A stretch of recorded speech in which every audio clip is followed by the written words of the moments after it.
아멘. 좋은 아침입니다. 우리 주님을 사랑하시는 분만 아멘 하십시다. 아멘. 아멘. 아무래도 사람인지라 이렇게 말이 되든 안 되든 무언가 누구에겐가 이렇게 공격을 받고 또 바르게 간다고 하고 또 가고 있는데 말이 되지 않는 걸로 막 곡해를 하고 또 왜곡하고 도전하고 이런 일에 좀 초월하게 이렇게 초월해서 좀 별로 영향을 안 받으면 좋겠는데, 이게 단순히 개인의 문제라서 이제 개인의 문제로 그래 뭐라고 안 들었대 하고 이렇게 생각하고, 무슨 취급을 나 같은 죄인 놈이 무슨 취급을 받은들 그게 나한테 너무 과분하지 하는 생각으로 또 생각을 정리하는데, 문제는 이 복음 안에서 생명을 걸고 지금도 이 복음의 믿음의 길을 걸어가는 분들에게 내가 그냥 좋은 게 좋은 거다 해서 그 말도 안 되는 그 얘기의 핵심은, 이 공격의 이단 시비의 핵심은 복음으로 살 수 있다, 복음이면 충분하다 라고 하는 그간의 이런 주장, 또 평생 또 외쳐온 그 얘기인데, 그 얘기를 무릎 꿇으라는 거예요. 그러니까 그렇게 완전주의로 자꾸 얘기하지 말아라. 사람이 어떻게 복음대로 이 땅에서 살 수 있느냐, 현실을 무시한 얘기하지 말아라. 너 자꾸 그런 얘기하니까 거기 복음학교인가 어디서 영향받은 사람들이 교회를 어지럽힌다. 목회자의 말을 듣지 않고 자기들이 복음학교 갔다 와서 막 다 아는 것처럼 교회를 자꾸 분란을 일으키고 피해가 아주 심각하다. 물론 좋은 뜻이지만 교회가 피해가 심각하다면 그건 우리의 섬기는 방법에 돌아봐야 할 일이죠. 그 증거를 좀 달라. 우리는 오히려 참 정말 실제가 되지 않았던 복음으로 어려움을 겪었던 사람들이 복음 앞에서 변화가 돼서 진짜 죽기 살기로 정말 알아주든 안 알아주든 눈물겹게 살아가는 복음기도 동맹군들의 그 감동적인 얘기가 우리를 아무 보상 없지만 그걸 이렇게 참 살맛이 나게 하고 주님 앞에 기쁘고 행복해서 그런 간증으로 그들 둘러싸여서 살고 있는데, 글쎄 과정을 겪느라고 혹시 복음을 받은 게 아니라 그냥 끄슬려 가지고 그냥 또 그 몸부림을 또 교회에서 하고 있는 사람이 없을 수는 없겠죠. 그러나 그걸 그렇게 하라고 조장을 한 것도 아니고 또 그렇게 하는 걸 쫓아다니면서 목회를 대신해 드릴 수는 없는 거고, 그런 증거를 혹시 있으면 우리가 혹시나 좀 돌아볼 게 있으면 증거를 달라. 증거는 주지 않고, 증거를 제시하라고 하는데도 증거는 전혀 주지 않고 막 이제 여러 말로, 그러니까 막 말을 지어내고 또 막 과도한 말로 이렇게 하면서 좀 고분고분하게 좀 머리를 숙이라는 거예요. 근데 내가 머리 숙이는 거야? 아니 그 발바닥을 핥더라도 핥죠, 그거야. 근데 이걸 모든 복음기도 동맹군들이 지금 지켜보고 있을 텐데, 어느 날 막 이렇게 하다가 너 이렇게 하면 여기서 발목 붙이고 살아. 대한민국 어딘데 이 교계에서 함부로 신학도 못한 게 그러고 있어. 이렇게 하니까 겁을 먹어서 지금까지 얘기한 건 제가 너무 열심히 잘못해서 그랬나 봅니다.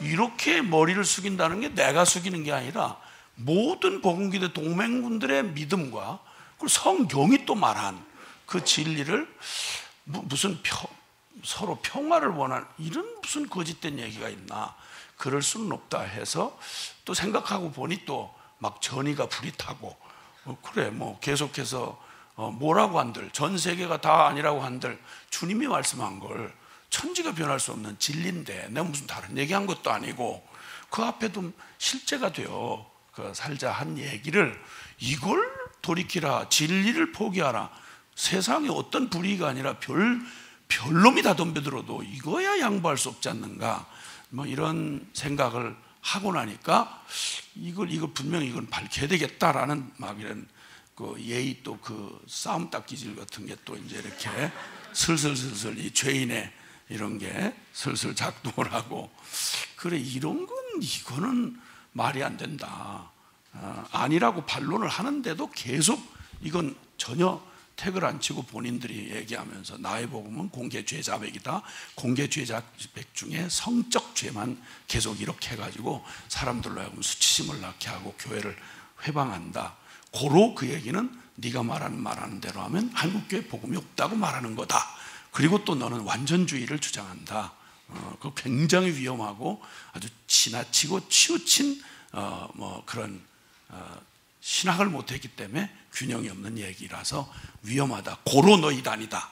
이렇게 말하는 내용에 대하여 동의를 할 일이 따로 있고 없지. 그래서 그게 아니라는 걸 밝히려는 이런 마음 안에 이제 이런 말도 안 되는 얘기에 대한 걸 반론하자고 하는, 그 진리가 이렇다는 걸 이제 하려고 하는데 잘못하다가 이게 이 쓸데없는 일에 빠져들겠구나라는 생각이 좀 들어서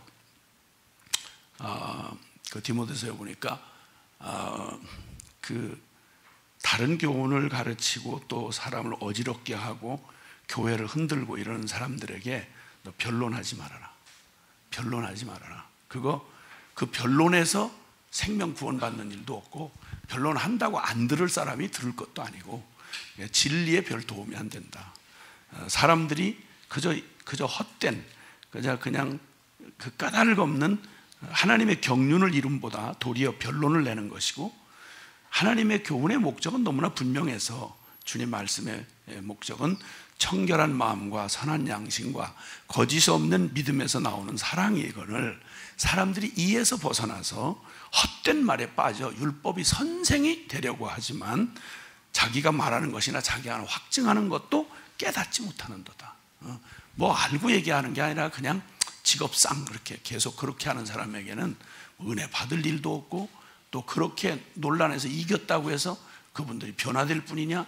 그거는 아닌 것 같고, 이건 피차에 하나님이 일하셔야 될 일이지 사람이 뭐 옳다 그러다 몰라서 지금 이게 싸움하는 게 아니니까 그런 건 별 도움이 되는 일이 아니다라고 하는 사실을 다시 한번 생각해 보면서 그렇지, 그냥 주님이 알게 하시고 또 우리에게 믿게 하시고 우리에게 생명되게 하신 진리를 따라 그 진리를 선포하고 그 길로 그저 묵묵히 가다 보면 바람도 불고 뭐 폭풍도 치고 또 어떤 때는 뭐 꽃길도 열리고 또 거친 광야도 나타날 텐데 뭐 그렇다고 진리가 바뀌거나 흔들리는 거 아니니까 그 길을 가노라 보면 아닌 건 아닌 걸로 드러나고 또 바른 건 바른 걸로 주님이 다스리고 계시니까 주님이 언젠가 그 모든 일을 다 서로 복되게 하사, 나도 남을 모르고 오해한 때가 많고 또 다른 사람 보면 뭐 같다 이런 식으로 판단하기 좋아하는 죄인의 속성이 그런 실수로 저지른 게 한두 번이 아닌데 뭐 그걸 가지고 뭐 이렇다 저렇다 할 건 없으나 지금까지 계속 그래도 은혜 받고 그 안에서 자라나서 한국교회 사랑하고 섬기는 일로 이 실패감과 또 무력감에 빠져있는 조국 교회가 이게 그냥 괜히 의기소침해 있을 일이 아니고 다시 복음 앞에 돌아가면 된다. 우리가 너무 많은 것에 우리의 생각이 분산되어 있었기 때문에 복음의 능력이 사라져서 우리가 이렇게 어려움 당하고 세상 앞에 이렇게 질질 끌려다니고 이런 거 아니다. 지금이라도 야곱이 아무리 헷갈리고 혼돈스럽다가도 베델로 올라가라. 그러면 그냥 한 방에 해결되듯이 우리에게는 돌아갈 십자가의 복음이 있다. 그래 다시 돌아가자. 복음 앞에 돌아가자. 그리고 복음기도 동맹 선언을 선포했고, 그리고 행동 강력을 온 교계 앞에 이제 선포하고 그걸 주야장창 지금까지 외치고 왔는데 이제 이런 일에 이제 표면 이미 뭐 4년 전부터 이제 시작된 일이긴 하지만 이제 아주 노골적으로 공개적으로 이제 여론몰이를 하는 이런 도전 앞에서 이거에 다시 휘말리거나 거기에 또 뭐 시간을 낭비하거나 그보다는 더욱 주님이 우리에게 말씀하시고 주님이 또 우리에게 붙들게 하시고 살게 하신 그 생명과 그 진리에 대하여 더욱 견고히 하고 더욱 원론으로 돌아가야 할 때가 지금이다. 그래서 복음기도 동맹군들의 그러한 증인들의 역할이 어느 때보다 지금 필요한 때입니다. 그저 나 하나 그냥 막 급급한 일에 막 자잘한 일에 거기에 막 이게 둘러 빠져가지고 매일 그거에 허우적거리고 있을 때가 아니라 지금이야말로 정말 사활을 건 참 우리 한국 교회와 열방이 사활을 건 지금 도전과 공격 앞에 있고, 이것을 싸울 사람이 누구냐? 그건 무슨 뭐 겉으로 드러난 어떤 직분이나 뭐 조직이나 뭐 이런 거 아니고요. 말 그대로 이 생명의 복음이 실제가 된 남은 자들, 거룩한 씨, 그리고 주님만 오직 예수 그리스도면 충분한 이런 증인들만이 이 역사의 희망이고 또 하나님이 일하시는 통로가 된다고 하는 것, 더욱 아주 확신이 가고 더욱 마음의 다짐을 하게 됩니다. 이제 주님이 사실 이제 계속되는 얘기는 뭐 여러 가지 이유나 트집거리는 있지만 결국 이 얘기는 그런 겁니다.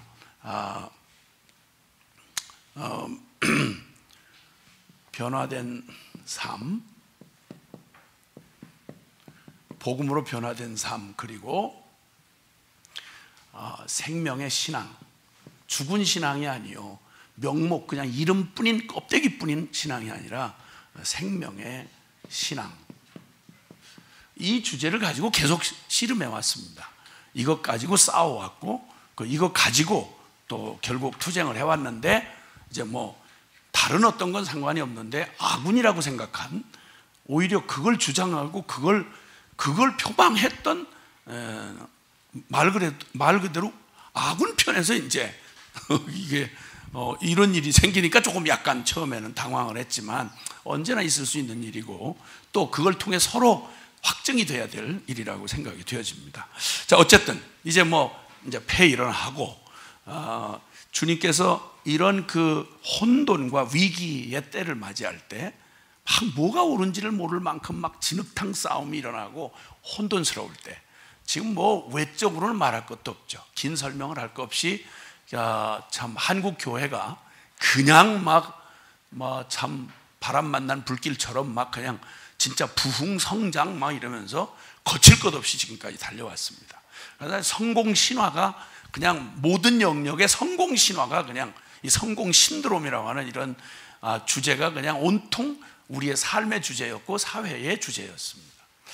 그러다가 이제 이 그 여름 풀이 막 돋아나는 때가 이제 한여름 성화지절이 지나고 이제 슬슬 가을 바람이 불어오기 시작하면 이제 그때는 필요했는데 그 필요한 일시적인 것들은 다 잎이 낙엽이 돼서 떨어지고, 이제 가을 바람에 휙 한번 삭풍이 불면 그러면 이제 떨어질 거 다 떨어지고, 그 떨어진다고 그게 실패한 게 아니고 사실은 그 가을에 열매가 결실이 남도록 그 때에 이르러서 그때까지 다 필요했어요. 그 모든 게 다 필요 없었다는 말은 아니나, 그래서 어쨌든 성장하는 데 다 뭐 총력을 기울인 거 다 이런저런 나름대로 다 필요했죠. 그러나 그게 본질을 대신할 수는 없단 말이죠. 그래서 일시적인 건 일시적인 걸로, 그래서 잠시 또 거푸집 짓듯이 건물 짓는데 이런 거푸집 짓듯이 그거 다 필요하고 건물 질 때 필요하지만, 그거 다 거푸집이 필요했다고 계속 거푸집 안 띄고 그냥 두면 이놈은 뭘 하자는 얘기인지 이게 헷갈리는 거 아니겠어요? 그래서 그때 때가 되면 걷어질 건 걷어지고 정작 무엇을 남기고 무엇을 붙들어야 했는가는 점검해야 될 때죠.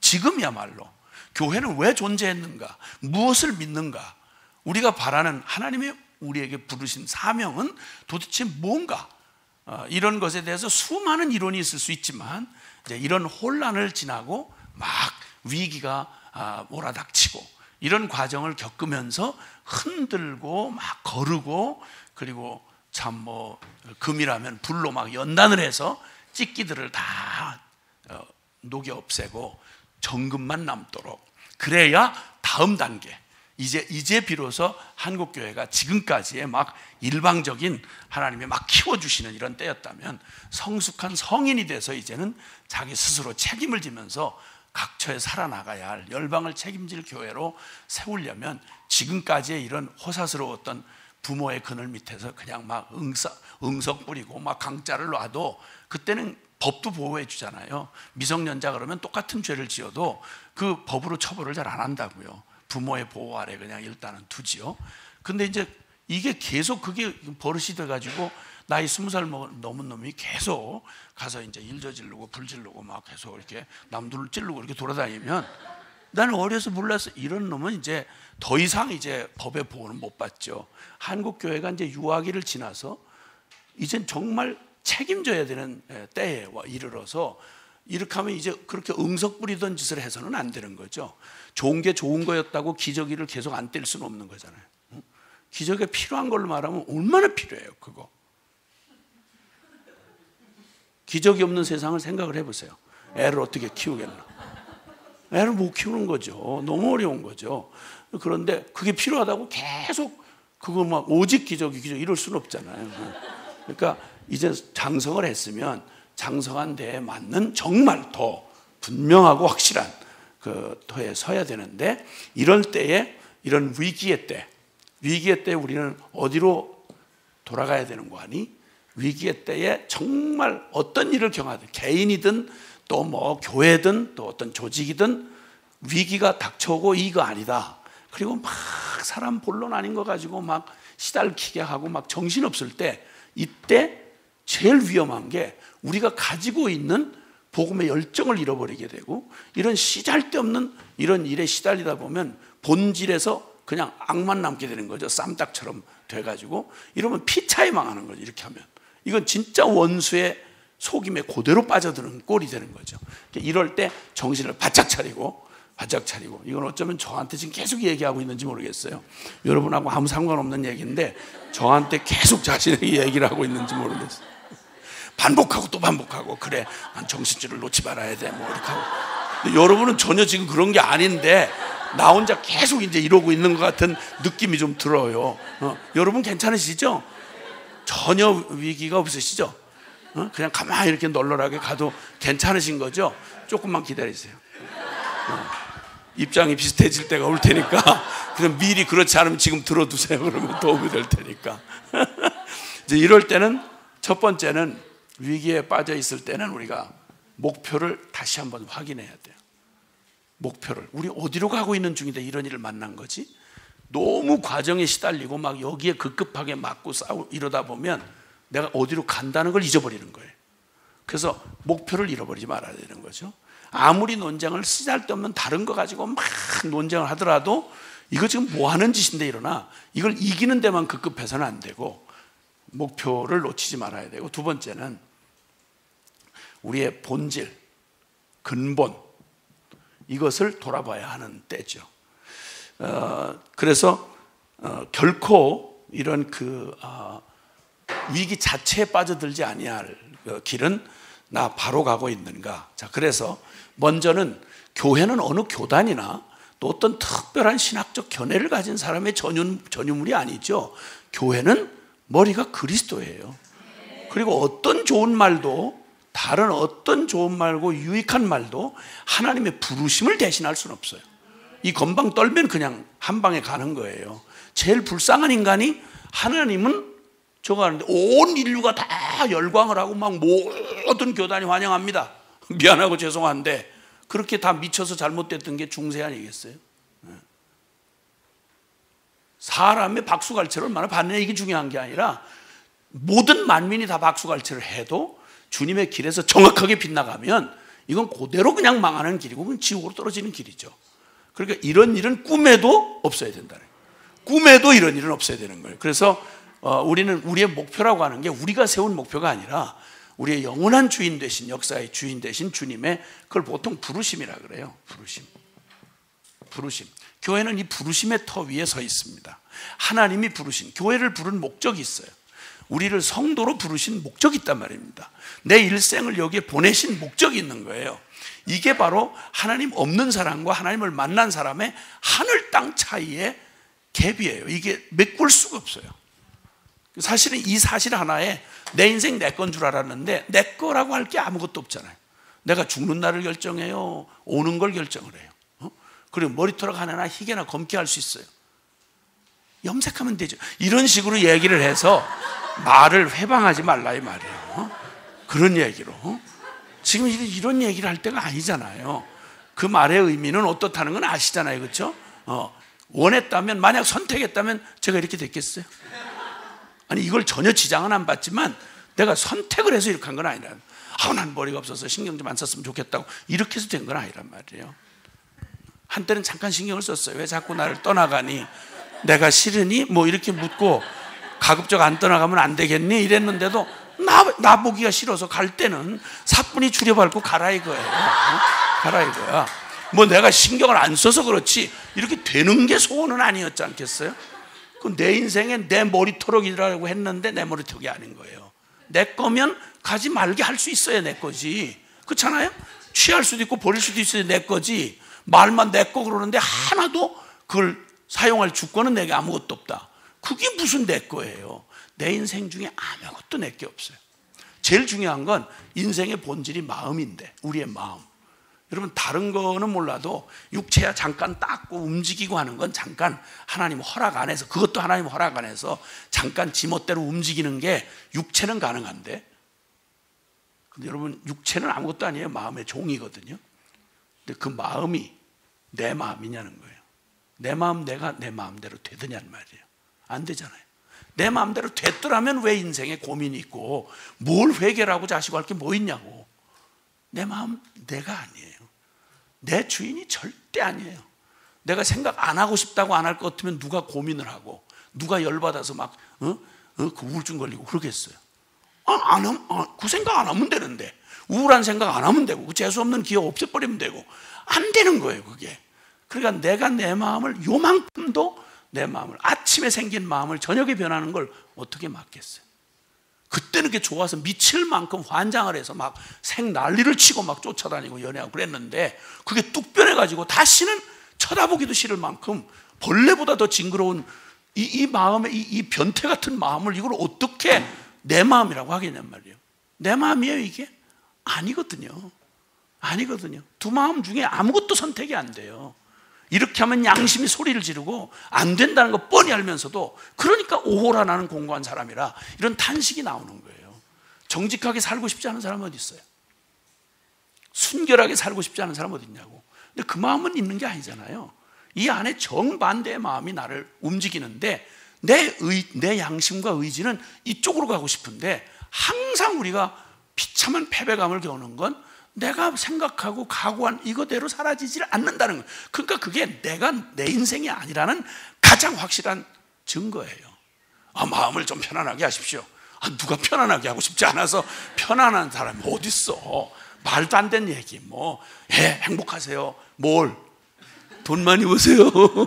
그럼 돈 많이 번 사람은 행복해야 될 거 아니야? 아니요. 돈 많이 번 사람 어지간히 저도 봤는데, 돈 많이 벌어서 행복하다기보다는 돈 많이 벌어서 없는 사람이 안 해도 될 고민과 막 묶임과 그냥 초조함과 그냥 돈 때문에 치여 죽을 만큼 불행한 사람들은 많이 봤어요. 돈 때문에 행복한 사람은 못 봤고요. 그러니까 내 인생 내 거 아니에요. 그러면 이 부르심이라는 말은 주권이 나에게 있지 아니하고 부르신 그분에게 있다는 거예요. 내 인생의 주권이 나를 지으신 분 그분에게 있고, 그리고 내 인생을 다스리시고 그분의 뜻대로 나를 부르신, 뭐 하려고 이 땅에 보내셨냐는 거죠. 이걸 깨달을 때, 내 인생의 소명을 깨달을 때 인생이 아주 활칵 뒤집어지는 역사가 일어나요. 근데 사람들이 아무리 애쓰고 막 본능적으로 먹고 마시고 시가고 장가가고 막 정신없이 부지런히 살긴 사는데, 이 소명의식이 없는 사람, 사는 만큼 소멸돼 가요. 사는 만큼 힘들고 사는 만큼 정말 비참해져요. 근데 소명이 있는 사람은, 인간은 존재적으로 하나님의 형상을 닮았다는 말 속에는 소명적인 존재예요. 그래서 사람이 제일 어려운 게, 자기가 나 이거 뭐 하는 사람이지?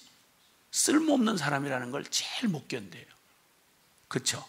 육체로는 몸뚱이 아픈 게 못 견디길 일이지만, 근데 내 존재적인 내면의 존재로는 당신이 여기 왜 있는지 모르겠다고. 요 왜 오셨냐고. 당신 전혀 도움이 안 된다고. 당신 보니까 밥만 많이 먹는다고. 이러면 진짜 못 견디는 거예요 그거. 그렇죠? 어디 잊지 말아야 될 자리 있는 것처럼, 왜 왔어요? 무슨 일이 있어서 오셨어요? 아니요. 그냥 그때 지나가다가 아유, 사람들이 막 행복해 보이길래 들어왔는데요. 아, 여기는 아무나 오는 데가 아니에요. 아, 그래요? 진짜 사람 비참해지는 거예요. 늙는 게 서러운 게 아니라 늙으면 아무 데도 끼워주질 않아요. 도움이 안 된다고.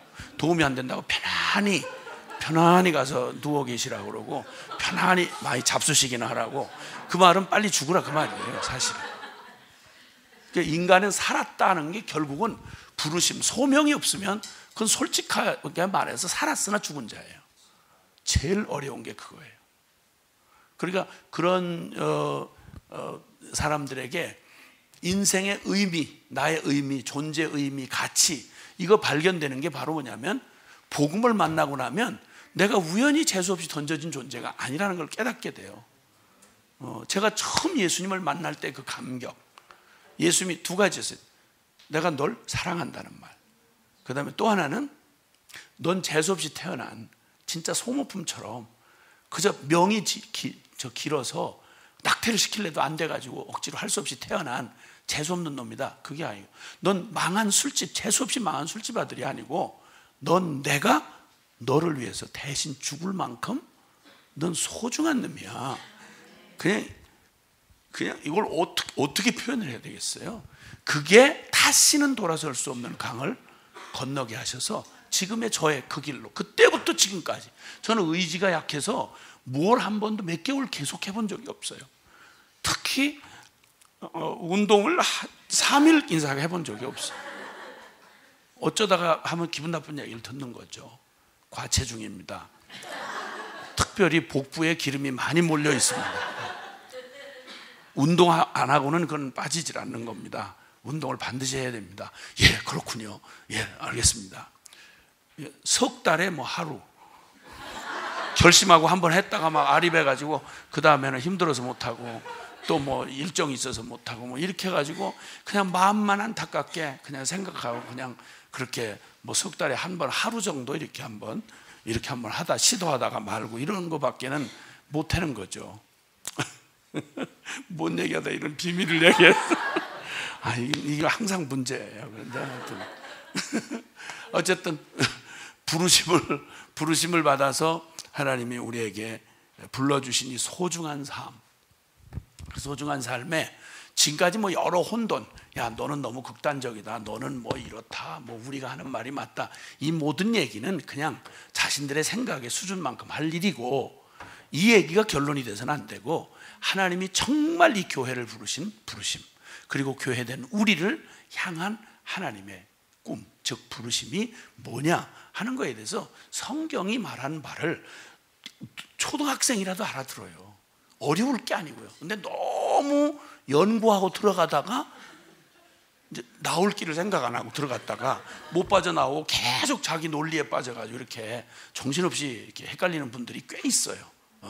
단 동네에 있는 분들이 아니라 그런 분들이 꽤 있어요. 자, 그러면 한번 너무도 분명히 드러나 있는 성경에 우리 각 사람을 향한, 우리 인생을 향한 하나님이 세상에 얼마나 우리를 사랑했으면 다 깨지고 망가진 죄인들인 우리를 구원하시려고 하나밖에 없는 아들을, 독생자를 주셨단 말이에요. 그러니까 이 기독교의 복음은 그냥 이렇게 사색적으로 혹은 무슨 철학적 사변으로 이렇게 접근할 수가 없어요. 처음부터 극단이에요, 극단. 얼마나 극단이었으면 나 같은 죄인을 사랑해서 나를 구원하려고 하나밖에 없는 아들을 갈보리 언덕 십자가에 죽이고 시작을 하냔 말이에요. 아니 그거에 반응하는 내 반응이 어떻게 지나치는 헌신이 있을 수가 있겠냔 말이에요. 너무 믿었다 할 게 어떻게 너무라는 말이 들어가냔 말이에요. 기독교 내용 자체 복음이 나를 사랑하다가 표현이 모자라서 미치셔서 날 사랑해서 구원할 길이 당신의 하나밖에 없는 아들을 잡아 죽여야만 구원할 수밖에 없다. 그래서 당신의 아들을 끝내, 그것도 죄인인 나를 구원하려고 죄인의 모습으로 보내요. 가장 더러운 죄를 다 뒤집어 씌워가지고 하나님의 무서운 진노의 심판을 받게 하셔서 날 구원했다. 아니, 이 말보다 더 극단이 어디 있으며 이거를 이상을 넘어서는 그런 게 어디, 지나친 게 어디 있겠어요. 이 복음을 믿는다고, 안 믿는다면 뭐 말할 것도 없지만 이걸 적어도 기반으로 하고 믿는 기독교의 복음을 말하면서 지나치다? 우리가 너무 지나치게 믿었다? 너무 지나치게 희생을 했다?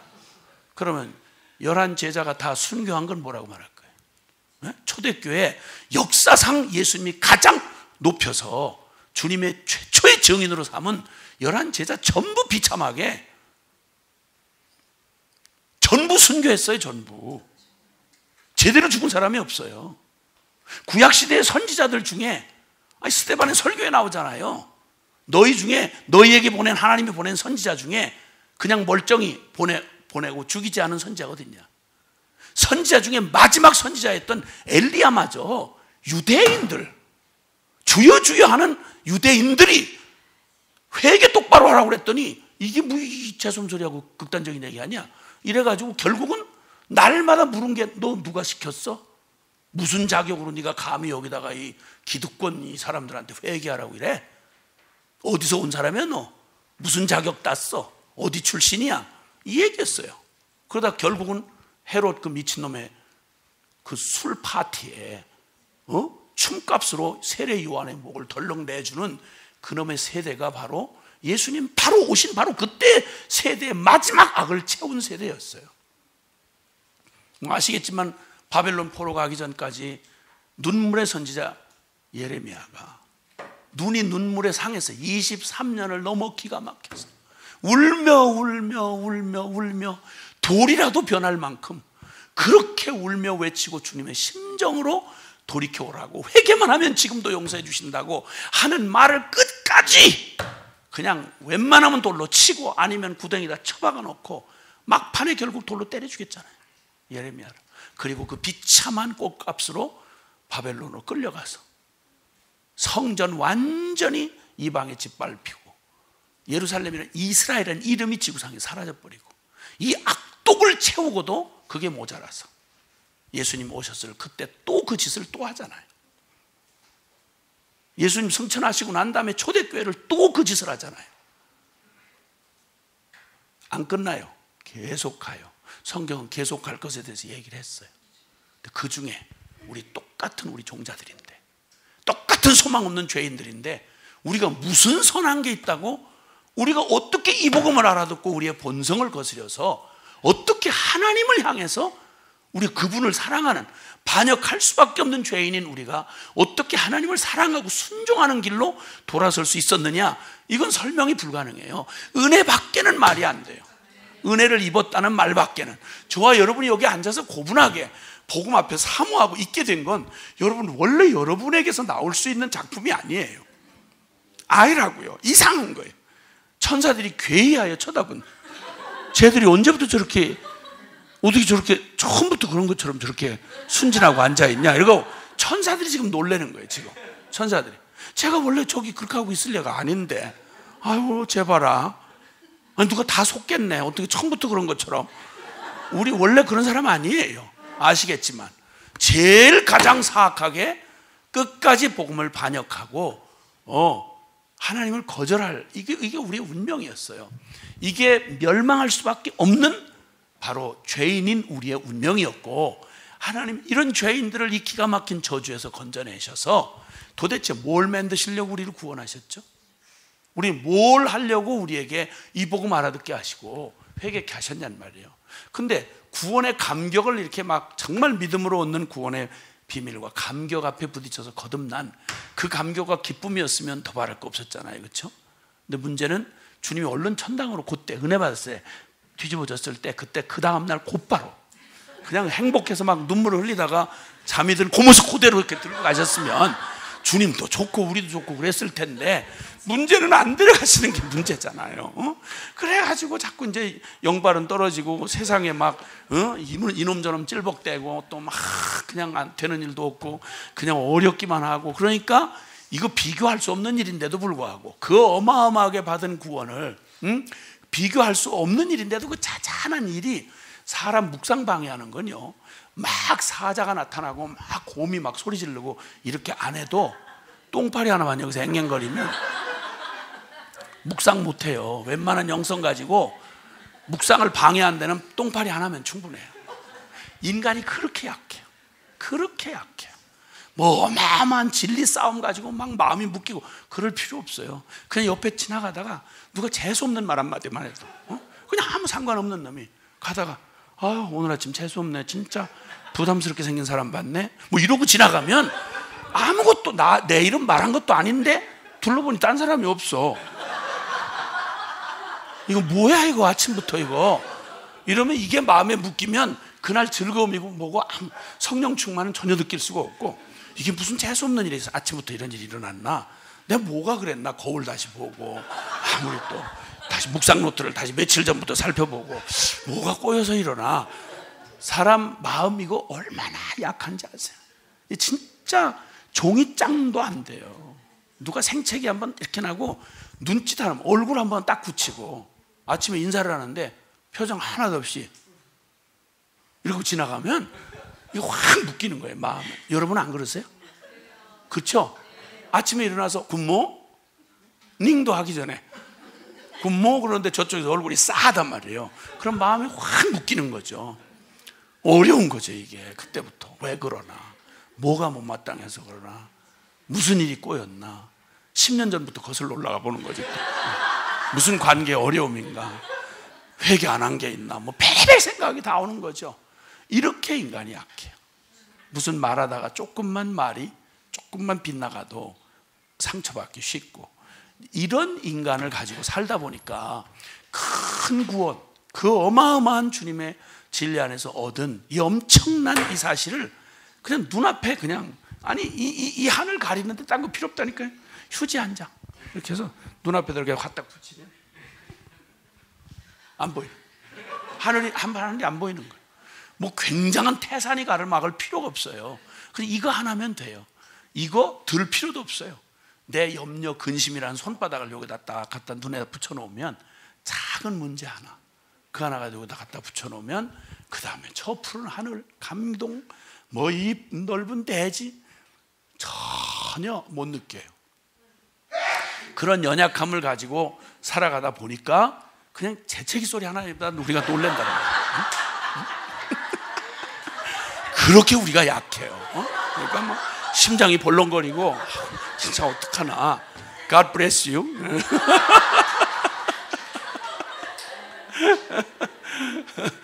그런 게 우리 사람이에요. 그러니까 복음이 적어서도 아니고 내가 구원받은 감격이 적어서도 아니고 그만큼 연약하고 아주 예민하고 그리고 아주 민감해요. 이런 연약한 질그릇에 우리를 담아서 그 엄청난 이 복음의 길, 진리의 길을 걸어가게 모시는 게 아니라 가라고 명하신 주님이 대책 안 세우고 하면 그분보다 잔인한 분 없어요. 그러니까 주님이 꼭 말하잖아요. 우리가 얼마나 두려워하는지를 아시니까 내가 세상 끝날까지 너희와 항상 함께 있을 거야. 네 옆에도 뒤도 아니고 네 안에 성령으로 영원히 함께 하실 거야. 그것도 매일 성경을 읽으라고 또 권하시잖아. 계속 두려워 말라, 놀라지 말라, 염려하지 말아라. 내가 지킬 거다. 너를 반드시 너를 이제 내 손으로, 내 오른손으로 내가 너를 지켜주리라. 막 그러다가 안 되면 오른손 가지고 안 되면 막 주님이 막 보좌에서 일어나시는 모습도 보여주시고, 하여튼 성경에 막 역사를 막 심판하신 얘기도 요한계시록에다 막 얘기해 주시고, 그래도 그렇게 매일 매 순간 격려를 해줘도 그 작은 틈 사이에 깜빡 졸고 깨면 이 생각 하나도 안 나고 오직 주님은 안 보이고 그냥 세상만 보이고 이러는 우리를 끊임없는 사랑으로 우리 이끌어 가셔서 이 길을 끝까지 성공하게 하신다. 하나님 기적 아니고 불가능해요. 아멘. 그럼 주님이 도대체 나를 어디로 데려가셔서 어느 만큼이면 주님이 너 됐다, 뭐 괜찮은 권사, 괜찮은 장로, 이게 목적이야? 주님의 부르심의 목적이 뭐냐? 누구라도 알 수 있도록 주님이 성경이 그냥 천둥 치듯이 이렇게 말씀하시는 변개할 수 없는 하나님의 부르심이 있어요. 아멘. 네, 보시면 자, 우리 한번 로마서 8장 29절에서 30절 말씀 보시죠. 로마서 8장 29절에서 30절.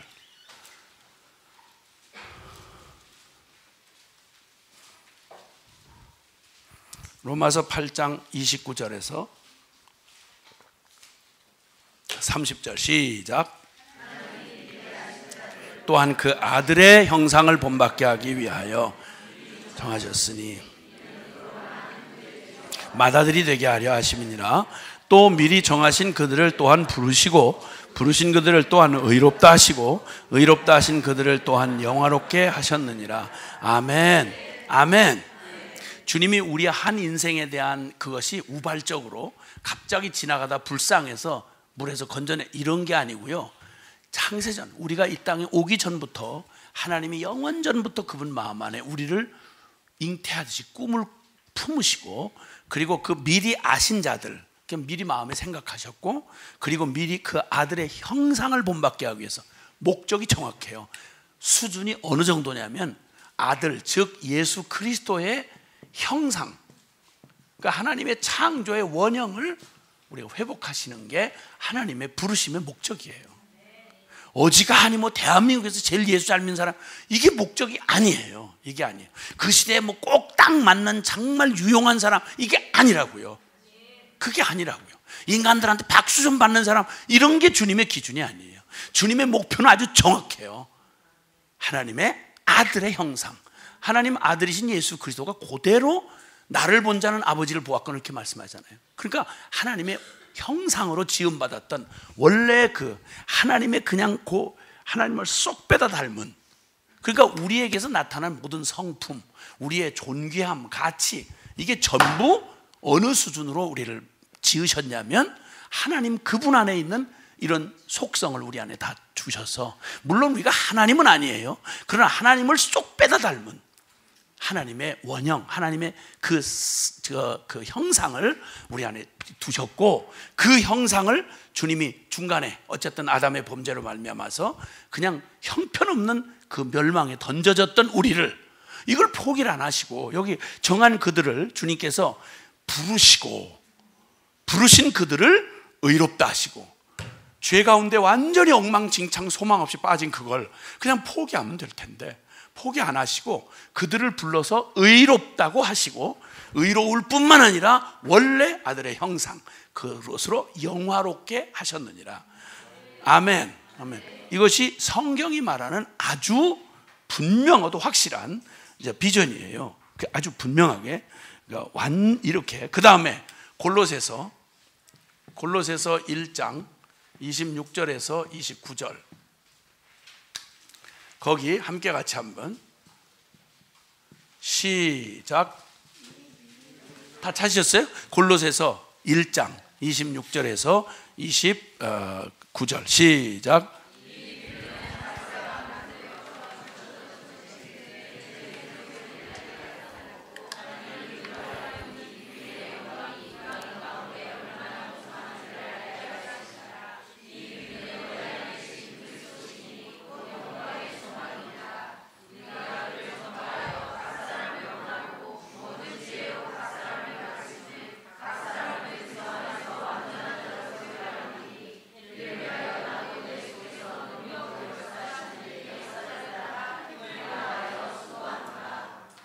아멘, 아멘. 이게 성경 전체 사상이에요.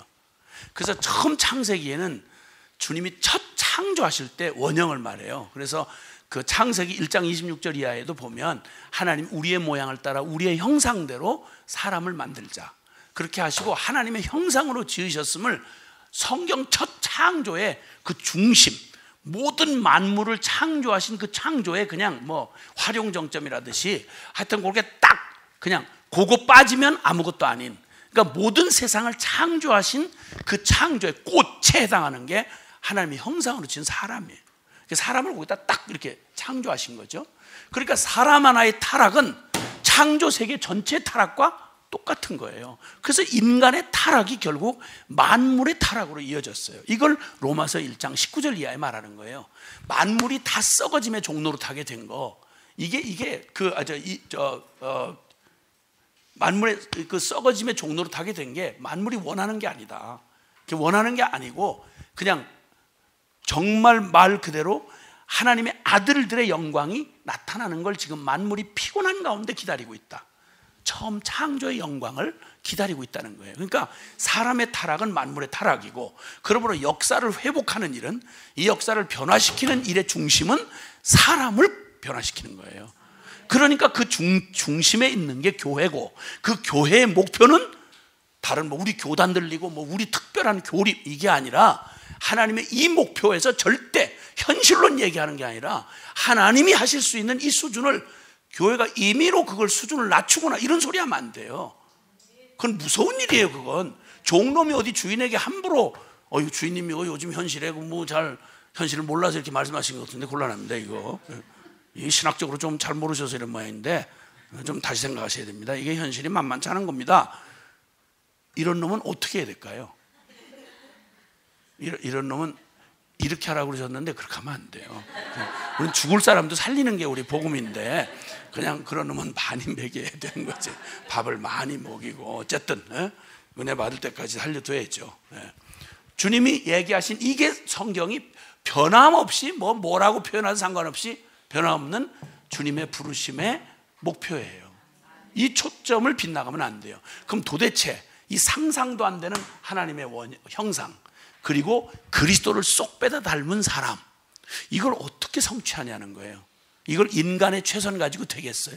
안 된다는 걸 얘기하는 거예요. 그래서 인간 스스로는 하나님의 이 부르심에 이르를 수가 없다는 거예요. 그러니까 이 부르심을 이루어 가실 분은 하나님이에요. 그래서 결국은 이 얘기를 나중에 이 모든 걸 말해주는 이 결론에 이르게 한 게 복음이죠. 복음. 그래서 결국은 주님이 이 완전한 목표가 어느 정도, 이 목표를 분명히 알고, 빌립보서 3장에 바울은 이렇게 표현해요. 성령 안에서 빌립보서 3장 우리 한번 보실까요? 빌립보서 3장 찾으셨으면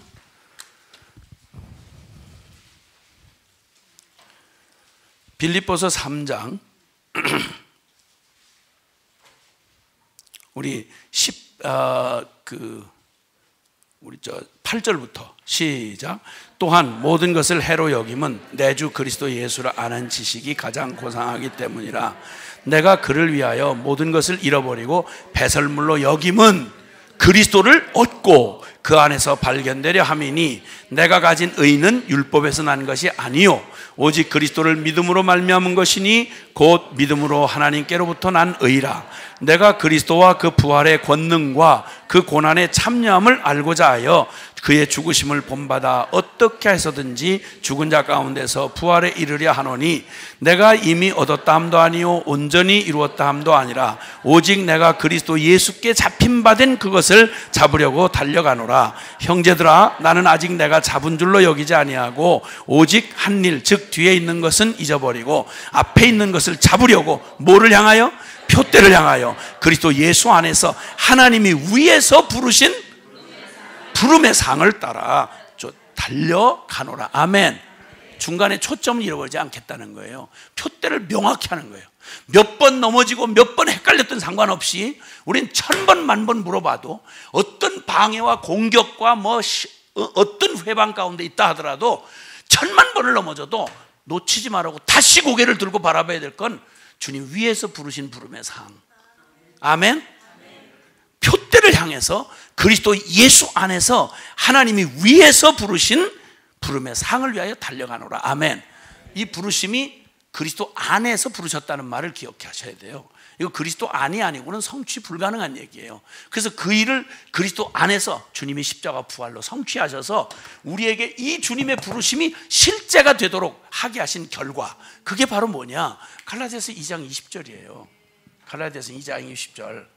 그렇게 꿈꾸며 애를 써도 안 됐던 일, 울고 불고 갈고 닦아도 나로서는 이룰 수 없는 가장 불가능한 일, 이걸 어떻게 우리가 이루어요? 이거 불가능하니까 주님이 당신이 친히 다 이루어 놓으시고 이루어 놓은 그 배에 타라 이 말이에요. 그게 믿으라 이 말이에요. 아멘. 뭘 믿을 수 있게 해주셨냐? 무슨 일을 이루셨냐? 그게 바로 갈라디아서 2장 20절이에요. 시작. 내가 그리스도와 함께 십자가에 못 박혔나니 그런즉 이제는 내가 사는 것이 아니요 오직 내 안에 그리스도께서 사신 것이라. 이제 내가 육체 가운데 사는 것은 나를 사랑하사 나를 위하여 자기 자신을 버리신 하나님의 아들을 믿는 믿음 안에서 사는 것이라. 아멘. 아멘.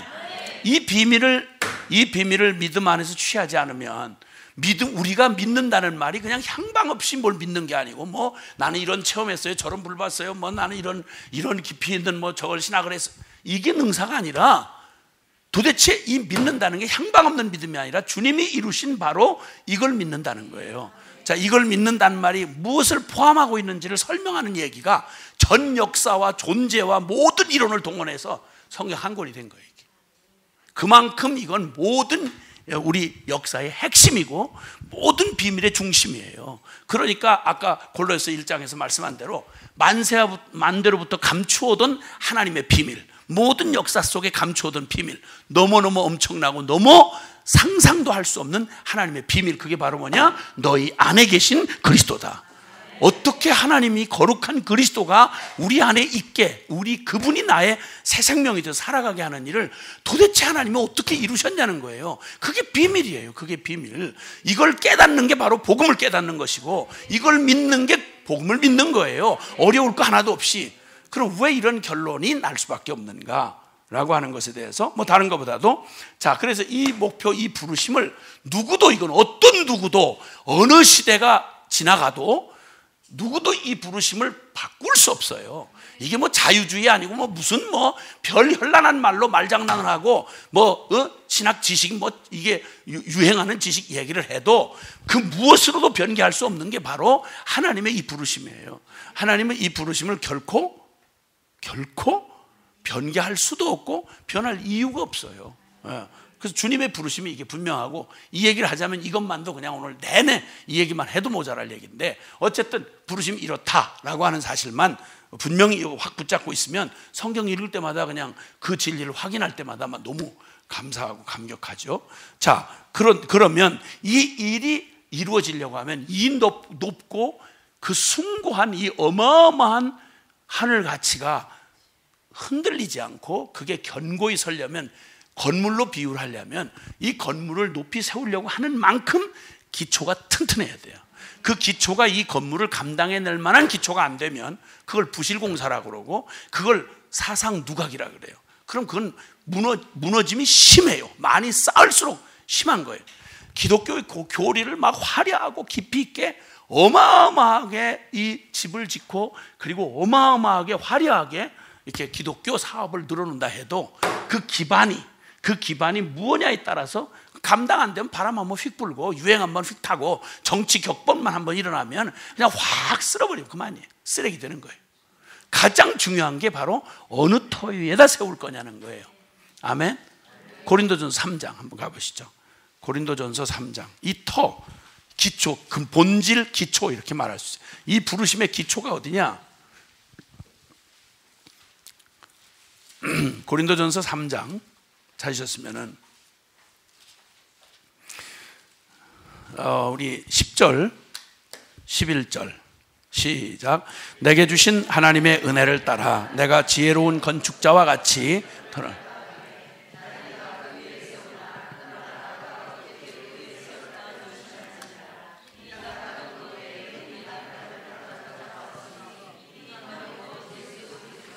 아멘. 이 터 말고는 주님의 이 어마어마한 부르심을 지탱해낼 수가 없어요. 그러니까 그리스도가 내 신앙의 기초, 생명이 돼 있지 않는 어떤 열정, 어떤 체험, 어떤 신학, 어떤 조직도 반드시 그건 상황되면 한때는 뭐 유행하고 막 자풀처럼 드러나서 막 온 천지를 덮는 것 같지만 바람 한번 휙 불어버리면 그만이에요. 역사가 수없이 말해준 거예요. 그러니까 교회는 어떤 경우에도, 어떤 유혹 앞에서도 철저하게 그리스도의 터 위에 세워야 돼요. 근데 교회가 지금 건물 얘기하는 게 아닌 줄은 아시잖아요. 교회는 바로 저와 여러분이란 말이에요.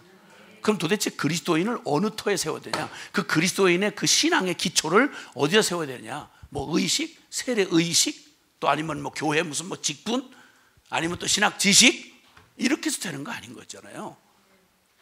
그리스도가 그 기초가 돼야 된단 말이에요. 내가 이 반석 위에 내 교회를 세우리라. 베드로의 고백을 주님이 받으시고 주는 그리스도시요 살아계신 하나님의 아들입니다 하고 고백했더니 너 이름 베드로라 해라. 그 반석이란 뜻이에요. 내가 이 반석, 네가 고백한 너에게 실제가 된 그리스도, 그 터 위에, 네 인격 위에 나의 교회를 세우겠다라고 말씀하시는 거예요. 그렇게 교회가 된 이 교회는 영원한 교회예요. 안 흔들려요. 세상 어디를 갖다 던져 놓아도 그의 힘으로 사는 자가 아니라 그의 터가 모든 의지, 기반, 이게 내가 아니고 내가 그 기초가 돼 있으면 내 의지, 내 각오, 또 내 똑똑한 거 이런 거 가지고 기초가 돼 있으면 그놈이 아무리 우리 중에서 제일 강하다 해도 우리 중에서 제일 강한 거 가지고 감당할 수 없어요. 그 인간이라는 거 간단하게 말씀했잖아요. 얼마나 약한지 훅 불어버리면 그만이에요. 그 인생 금방 바뀌고요. 금방 이 무지하기 짝이 없는 인간이고 알면 뭘 알겠어요. 인간이 솔직히 하면 뭘 하겠어요. 새끼손가락 하나도 내 힘으로 들 수 없잖아요. 솔직한 말로 이런 인간을 바탕으로 아주 잘난 목사님 때문에 그걸 기반으로 해서 그 교회가 유지되고 있다. 언제까지 살 거예요? 그 양반 몇 년을 버틸 거예요? 그리고 누가 보장을 해? 지금까지는 잘했지만 내일까지 잘한다는 보장이 어디 있어? 지금까지는 유혹을 이겼지만 그 다음 유혹을 이길 보장이 어딨냐고. 인간으로는 안 돼요. 인간을 기반 삼은 것처럼 허망한 거 없어요. 그리스도가 터다. 나는 어리석은 지혜자가 아니고 지혜로운 건축자와 같이 터를 닦아 두었는데 그게 바로 예수 그리스도다. 아멘. 예. 그래서 터는 철저히 예수 그리스도와 이렇게 말씀을 해요. 그리고 이제 주님이 우리의 이 목표와 본질을 우리가 살펴보았다면 이거에 대해서 우리가 돌아봐야 되는 거예요. 우리 교회는 과연 터가 그리스도인가? 이거 봐야 돼요. 다른 걸 다 빼고도 터가 견고히 있으면, 다른 걸 다 치워도 터가 견고하다면 그거 허물 수 없어요. 근데 만약 터가 그리스도가 아니라면 그리스도 얘기도 하고 그리스도로 막 관도 씌우고 다 했는데 그리스도가 터가 아니고 언제든 급하면 잠깐 좀 뒤로 밀러나 계시죠. 기독교 총회라는 이름으로 모인 WCC 모임에서 여러 사회적 이슈들을 끌어냈어요. 사랑이다, 뭐 공동의 평화다, 뭐다, 좋은 얘기 다 끄집어냈어요. 그 다음에 이제 하나님 얘기는 없는 거죠. 그건 그 주제를 끌어내기 위한 하나님은 사랑이시다. 고로 이제 우리는 사랑을 얘기해야 된다. 편견을 갖지 말고 모든 종교가 다 동일한 신이라고 우리는 여겨야 된다. 마음의 문을 열어야 된다. 우리 인류 평화를 위해서 이래야 된다. 하나님의 이름을 이용해서 그 주제만 슬쩍 끌어다 놓고 그 다음에 뭐 별의별 잡것들 다 들어와서 무당 구슬 하나 기독교 총회에서, 세계 기독교 총회에서 한국 사람 불러다가 임진왜란 때 죽은 홀령을 불러오고, 광주 사태 때 죽은 홀령 불러오고, 이걸 한풀이를 한다고, 이 한을 풀어줘야 된다고, 이걸 기독교 총회 이름으로 멀쩡히 기독교 대표자들이 앉아가지고 그 일을 하는 거예요. 거기 예수님이 기초, 예수님의 십자가의 그리스도가 기초가 될 수가 없는, 기초를 얘기하면 너무 편협하다는 거예요. 기독교가 그렇게 편협해서는 안 된다는 거예요. 이런 기가 막힌 말장난 해가지고 교인들이 뭐 아나. 그냥 거기 다 신학적으로 유명하신 분들이 다 와 계시거든요. 어떻게 배운 신학인데 그게 가능할까? 그리스도 없이 신학. 제가 자꾸 신학 이렇게 자꾸 얘기하니까 저놈이 신학을 못 해가지고 신학을 계속 신학 컴플렉스가 있어서 신학자들 욕한다 그러는데 한번 물어보고 싶은 거예요. 니체라고 하는 신학자는 전 세계에서 유명한 신학자예요. 하나님 죽었다고 하는 사신신학을 하는 거예요. 그걸 신학이야 그게? 신학을 뭐라고 정의하느냐도 다 달라요. 보수적인 데서 얘기하는 거하고 자유주의인 데서 얘기하는 거하고 다 달라요. 제가 말하는 건 꼴 같지 않은, 성경 아니고 하나님 만난 적도 없는, 그저 밥벌이용으로 그냥 지식 쌓느라고 배운 그런 해학적인 신학자들 때문에 그거 간신히 본성도 어렵고 구원받을 희망이 없는데 그래도 간신히 주님의 은혜로 구원을 받고 싶어서 이렇게 이걸 높은 곳에 올라오려고 하는데 거기다 기름을 이렇게 뿌려놔 보세요. 가지나 미끄러질 길에 기름을 쭉 그 길에다 뿌려놓는다고 해봐. 그 반석으로 된 길에다가 그냥 찔커덕 미끄러지는 거예요. 죄인 놈이 용기를 얻는 거죠. 신학자라는 권위를 가지고 쓸데없는 잡소리를 해놓으면 어차피 망할 수밖에 없었던 인간이 구원에 마저 기회마저 잃어버린 채, 그러니까 내가 화가 나는 거예요. 이놈이 이게 지 밥벌이 하는 게 유분수지, 어디다가 피조물인 놈이 감히 하나님을 만난 적도 없는 놈이 성경을 이리 뜯어내고 저리 뜯는, 성경 자체를 비판해가지고 그러면서 신학자로 밥 벌어먹는 놈을 내가 어떻게 욕을 안 하냐 말이에요. 그랬다고 막 이제 신학을 무시한다 얘기를 하는 거예요. 아니요. 왜? 우린 바울이, 모든 신학자가 추앙하는 사람이 바울 신학 아니에요. 요즘엔 바울도 무시해요. 또 바울도. 왜냐하면 그를 인정하려니까 지가 변해야 되거든. 그건 싫은 거예요. 그런 신학을 왜 신학이라고 하냐 말이에요. 신학의 정수라고 한 책에서 거기에 신학의 대가였던 청교도 신학자의 중심에 서 있던 사람은 신학을 그런 식으로 표현했어요. 신학은 하나님을 연구 분석하려는 게 아니라 하나님, 살아계신 하나님, 우리가 믿든 안 믿든 살아계신 건데 실제인데 그 하나님을 어떻게 잘 섬기고 어떻게 순종할까를 배우는 바로 계명이다, 윤례다. 신학을 그렇게 정의했어요. 그러니까 하나님을 어떻게 하면 잘 섬기나 하는 걸 알기 위해서 연구하는 게 신학이지, 하나님 자체를 내가 학문으로 한번 평가해 보겠다, 이런 주접을 떠는 일을 이걸 신학이라고 말 붙이는 자체가 모욕이죠. 이런 것들은, 이런 것들이, 아니 믿지도 않는 하나님의 이름을 팔아먹고, 아니 믿지도 않는 기독교의 이름 그늘 밑에서 왜 월급 받아먹고 있냐 말이야. 차라리 정직하게 똥이라도 푸든지 아니면 벽돌이라도 날르든지, 그게 정직할 거 아니에요? 지가 믿지도 않는 하나님 이름을 팔고 지가 공경하지도 않는, 구원은 그만둬 놓고 예수 그리스도를 만나본 적도 없는 놈이 그걸 오죽지 않게 배운 머리 조금 IQ 돌아가는 거 가지고 어디서 몇 푸더치 주워들은 얘기를 가지고 감히 성경 다 난도질을 하고 지가 무슨 하나님을 재판하는 자리에 서서 이런 주접을 떠는 걸 만약 가르치는 이런 해악적인 짓을 하는 거라면 그거 신학교 무슨 짓 하는 거예요? 그거 도대체 그런 이름으로 역사에 모자라요? 저 서구의 신학이 철학의 옷을 입혀가지고 교회를 엉망진창 만들어 유럽을 다 빈 껍데기, 그냥 벌레 먹은 땅콩 껍데기처럼 이렇게 만들어가지고 이 지경을 만들었는데도 그게 그렇게 부러워? 그걸 또 갖다가 또 그 일하고 싶어서 그 유럽의 썩은 신학들 그 쓰레기를 다 가지고 와서 이걸 좀 배웠네 하고, 그 몇 년이나 배웠어 그거. 그리고 와서 교회를 이렇게 해코지 하는 걸 당연히 그러면 그걸 내가 당연히 욕을 하면 그런 데다 욕을 해야지. 아니, 그렇지 않겠어요? 사실 아니 그냥 생각해도 모른다고 하란 말이야. 믿어지지 않으면 그 이름도 이용하지 말란 말이에요. 왜 기독교라는 이름을 이용하냐고, 믿지도 않는 이름을. 그래서 부활은 정신적 의미라 그러고 아니 그거 까놓고, 그 감리교 홍정수 교수라는 놈이 한 말 아니에요 그거. 부활은 사실이 아니라는 거예요. 역사적 사실이 아니라는 거예요. 정신적 의미라는 거예요. 우리가 막 나 자살하려고 생각하다가 나는 소중한 사람이구나, 부활했습니다. 우리 사회가 거듭나야 합니다.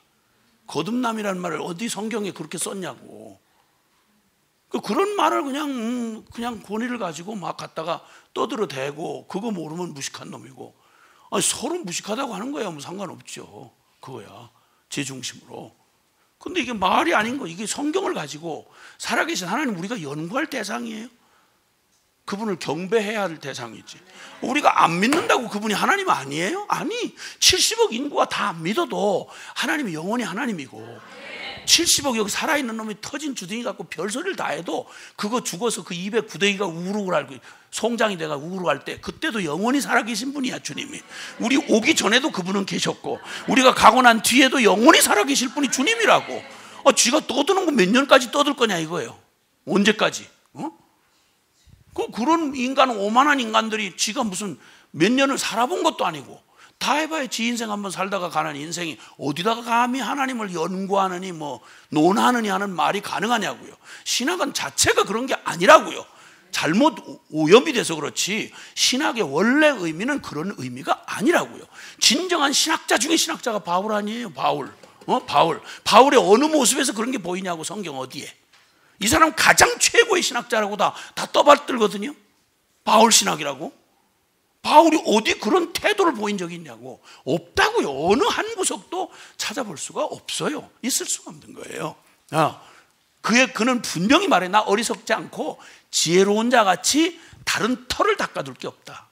바로 그 터는 우리의 모든 신앙의 터, 교회의 터, 우리의 모든 지식의 터, 나의 존재의 터, 이게 전부 예수 그리스도다. 아멘. 살아계신 예수, 하나님 아들, 우리의 주 그리스도 되시는 그분이 바로 우리 모든 교회의 터고, 우리 신학의 터고, 우리의 모든 삶의 터다. 아니 이걸 도대체 이걸 간과할 수 있다는. 근데 우리가 바쁘니까 아까도 말한 것처럼 정신줄 놓으면 너무 바쁜 일상에 치이고 다니다 보면 내가 지금 내 기초가 뭐에 서 있는지를 잃어버린단 말이에요. 그러니까 성령이 매일 아침 우리를 깨우쳐 주실 필요가 있고, 그래서 이렇게 가끔 헤브론 성에도 필요가 있고, 뭐 다 아는 얘기, 또 똑같은 얘기 하네. 맞아요. 똑같은 얘기해야 안심해요. 지난번에는 다른 얘기 했는데 이번에 오니까 또 전혀 새로운 얘기가. 그럼 우리 뭐야 이게 지금 어디로 가는 배야 이게 도대체. 뭐 새롭다는 건 좋겠지만 이게 무슨 얘기예요? 평생에 듣던 말씀, 평생에 듣던 말씀 또 들려주시오. 복음 다른 말 할 게 없어요. 예수 그리스도야. 할렐루야. 이 말을 듣는 게 우리의 영혼의 가장 기쁨이고 가장 안전한 거예요. 할렐루야. 사람들은 자꾸 새로운 얘기 하고 싶어해요. 왜냐면 주목받고 싶으니까. 한 번도 안 들어본 말, 너무 놀라운 통찰력, 깊이 있는 뭐 이런 얘기 듣고 싶어해요. 그 김중곤 목사님이라는 분이 우리나라 그 CCC 총재였던 김중곤 목사님이라는 분이 그분 칼럼에 고백을 했더라고요. 늘 그분 문학 박사예요. 늘 언어에 관한 연구를 하고 박사학위를 받은 사람이니까 표현을 정말 똑같은 말인데 듣는 사람이 처음 들었어요 이렇게 감동을 줄 만한 언어 유희를 얼마든지 할 수 있는 사람이에요. 그런 유혹이 늘 설교를 하려고 할 때마다 처음 듣는 설교, 야 수준 높은 설교, 그리고 야 대단한 아주 참신한 설교, 이 얘기를 듣고 싶은 정욕과 싸우느라고. 그러다가 주님 앞에 정말 부끄러움을 발견하고 본인은 변함없이 하나님의 변함없는 진리를 내 말장난에 의존하지 않고 정말 주님 앞에 말의 지혜 있지 아니하고 주님의 십자가와 그리스도만 자랑한다. 그 정말 그분이 그 대학생들 얼마나 어줍지 않게 들어가가지고 막 지적 세계가 무슨 뭐가 다 지가 모든 걸 다 아는 것 같은 착각에 빠지는 게 이제 대학 1학년 들어가서 그러잖아요. 교양 과목 한두 과목 듣고 나면 세상이 달리 보이고 깊은 세계 뭐 이러고 또 까불잖아 한참은. 뭐 그러다가 이제 나중에 이제 취직할 때쯤 되면 현실이 돌아오시 이거 아무것도 아니구나, 나 아는 게 하나도 없구나, 뭐 이런 걸 깨닫고 나오는 게 뭐 대학이다 이렇게 얘기를 하더라고요. 아니 내가 직접 그런 거 아니에요.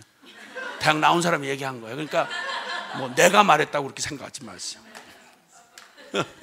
근데 그 대학생들 앉혀놓고 10,000명이 넘는 사람들 앉혀놓고 야 감동받았어요. 그분의 그 늘 하는 그 강의가 주 강의가 있는데 예수의 유일성이라는 강의가 있어요. 예수의 유일성. 그 예수의 유일성은 저 심천 미류나무 섬에서 저녁에 물이 조용히 저쪽 그 강물이 이렇게 흘러가고 거기 그 그 별빛만 빛나는 밤에 그냥 그 미루나무 섬에 1,000명이 되는 대학생들, 아니 10,000명이 넘는 대학생들 앉혀놓고 그냥 꼭 차분차분 할아버지가 얘기 들려주듯이 예수의 유일성을 저도 거의 암기했었거든요. 그 강의 전체를 1시간 하는 정도를 토시 하나 거의 안 틀리고 똑같이 불 꺼놓고 그냥 암기한 거죠. 그냥 그 내용을 얼마나 새롭게 다르게 할 수 있겠어요. 근데 정말 모범 아니에요. 그게 예수의 유일성. 왜 오직 예수여야 하는가? 예수만의 유일성. 그는 뭐 BC와 AD를 나눈 분이다. 그분은 인류 구원의 유일한 구원자이시다. 뭐 이렇게 해서 우리에게 삶의 목적을 주신 분이다. 뭐 이런 등등의 하는데 그 10,000명이 넘는 오직 지적 세계에 지금 호기심을 갖고 온 젊은이들에게 얼마나 멋있게 설교하고 싶겠어요. 유혹에. 본인이 그 유혹을 넘어섰다는 거예요. 하나님 앞에. 그리고 그걸 감동이었어요. 저도 거기서 그걸 정말 감동이었어요. 그렇지. 근데 여전히 끊임없이 싸우는 건 좀 뭔가 새로운 얘기 해주고 싶고 같은 내용인데 표현을 너무 멋지게 해가지고 진짜 어떻게 그렇게 이 언어의 연금술사 황금의 입술 이런 얘기를 좀 듣고 싶은 유혹이 이 기가 막힌 귀신이 이제 가끔 충동을 할 때가 있잖아요. 이 더러운 똥 같은 사탄아 이렇게 하고 물러가라 이렇게 하고 말할 재주도 없지만 그런 유혹이 재주 없다고 유혹이 없는 건 아니잖아요. 누구나 신데렐라하고는 아무 상관이 없는 망데렐라도 꿈을 꿀 때는 신데렐라 꿈을 꾸잖아요. 그렇듯이 뭐 말 잘한다고 다 꿈을 꾸는 게 아니고 다 누구나 꿈꾸는데 뭐 누가 간섭을 해요? 내가 꿈꾼다는데. 다 그런 유혹이 있어요.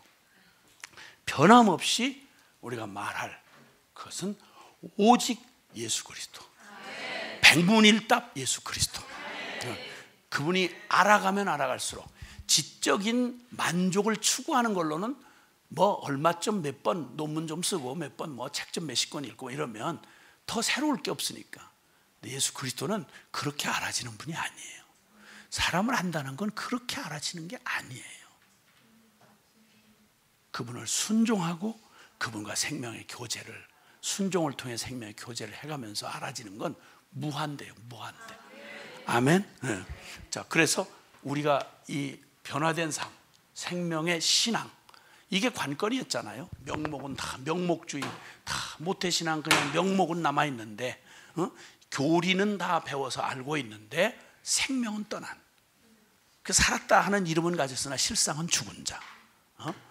교회가 거룩함을 잃어버린 채 라오디게아 교회처럼, 사대 교회처럼, 에베소 교회처럼, 이거 얼마나 큰 위기예요. 그러니까 다시 복음 앞에 돌아가자. 그 말의 의미는 변화된 삶, 우리에게 복음의 능력이 그대로 나타난 생명의 신앙으로, 살아있는 참 신앙으로, 이 세상을 바꾸는 역동적인 살아있는 신앙으로, 그렇게 우리 그 축복에 우리 서자라고 하는 것. 그 궁극적인 목적이, 하나님의 부르심의 목적이 대강 열심히 있는 신앙인 이게 아니고 하나님의 형상, 그 아들의 형상을 본받게 하려고 우리를 부르셨다. 주님 포기하지 않으실 거예요. 우리 각자를 향한 하나님의 손은 절대 대강 멈추지 않아요. 옆에서 보는 사람이 아우 그 정도면 됐으면 아우 충분해, 아우 그 세계에서 1등이에요. 그래도 주님은 no.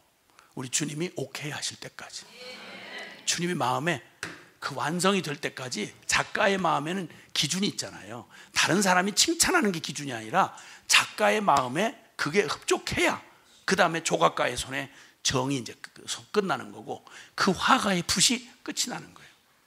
하여튼 거의 정말 뭐 수십억씩 되는 원작들이 쭉 있는 영국의 그 갤러리에 갔다가 제가 딱 하나 정신 차리고 본 게, 봤는데 너무 잘 그리고 완성된 그림인데 제목이, 그림의 제목이 미완성 작품이에요.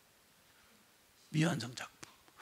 그림을 모르는 제가 보기에는 너무 완벽한데 작가의 보기에는 미완성이. 뭐를 아직 들었는지 모르지만 분명히 그 사람의 꿈꾸던 것에 모자라는 거예요. 다른 사람 다 칭찬하고 나 스스로도 만족해도 주님이 아니야 아직은. 그러면 주님은 우리를 향한 그분의 손길을 멈추지 않으시고 계속 빚으실 거예요. 빚을 때는 좀 아프죠. 그게 조금 속이 상한 거긴 한데 그래도 괜찮아요. 그냥 대강 두리뭉실하게 그냥 됐다 야, 대량 생산하듯이 이렇게 나를 그냥 대강 이렇게 해가지고는 그건 안 돼. 조금 아프더라도 주님이 우리를 그분이 기뻐하시는 수준까지, 우리를 끝까지 쉬지 마시고, 주여 당신은 토기장이, 나는 토기장이, 나는 진흙, 주님의 뜻대로 나를 주의 형상으로 빚어 주옵소서.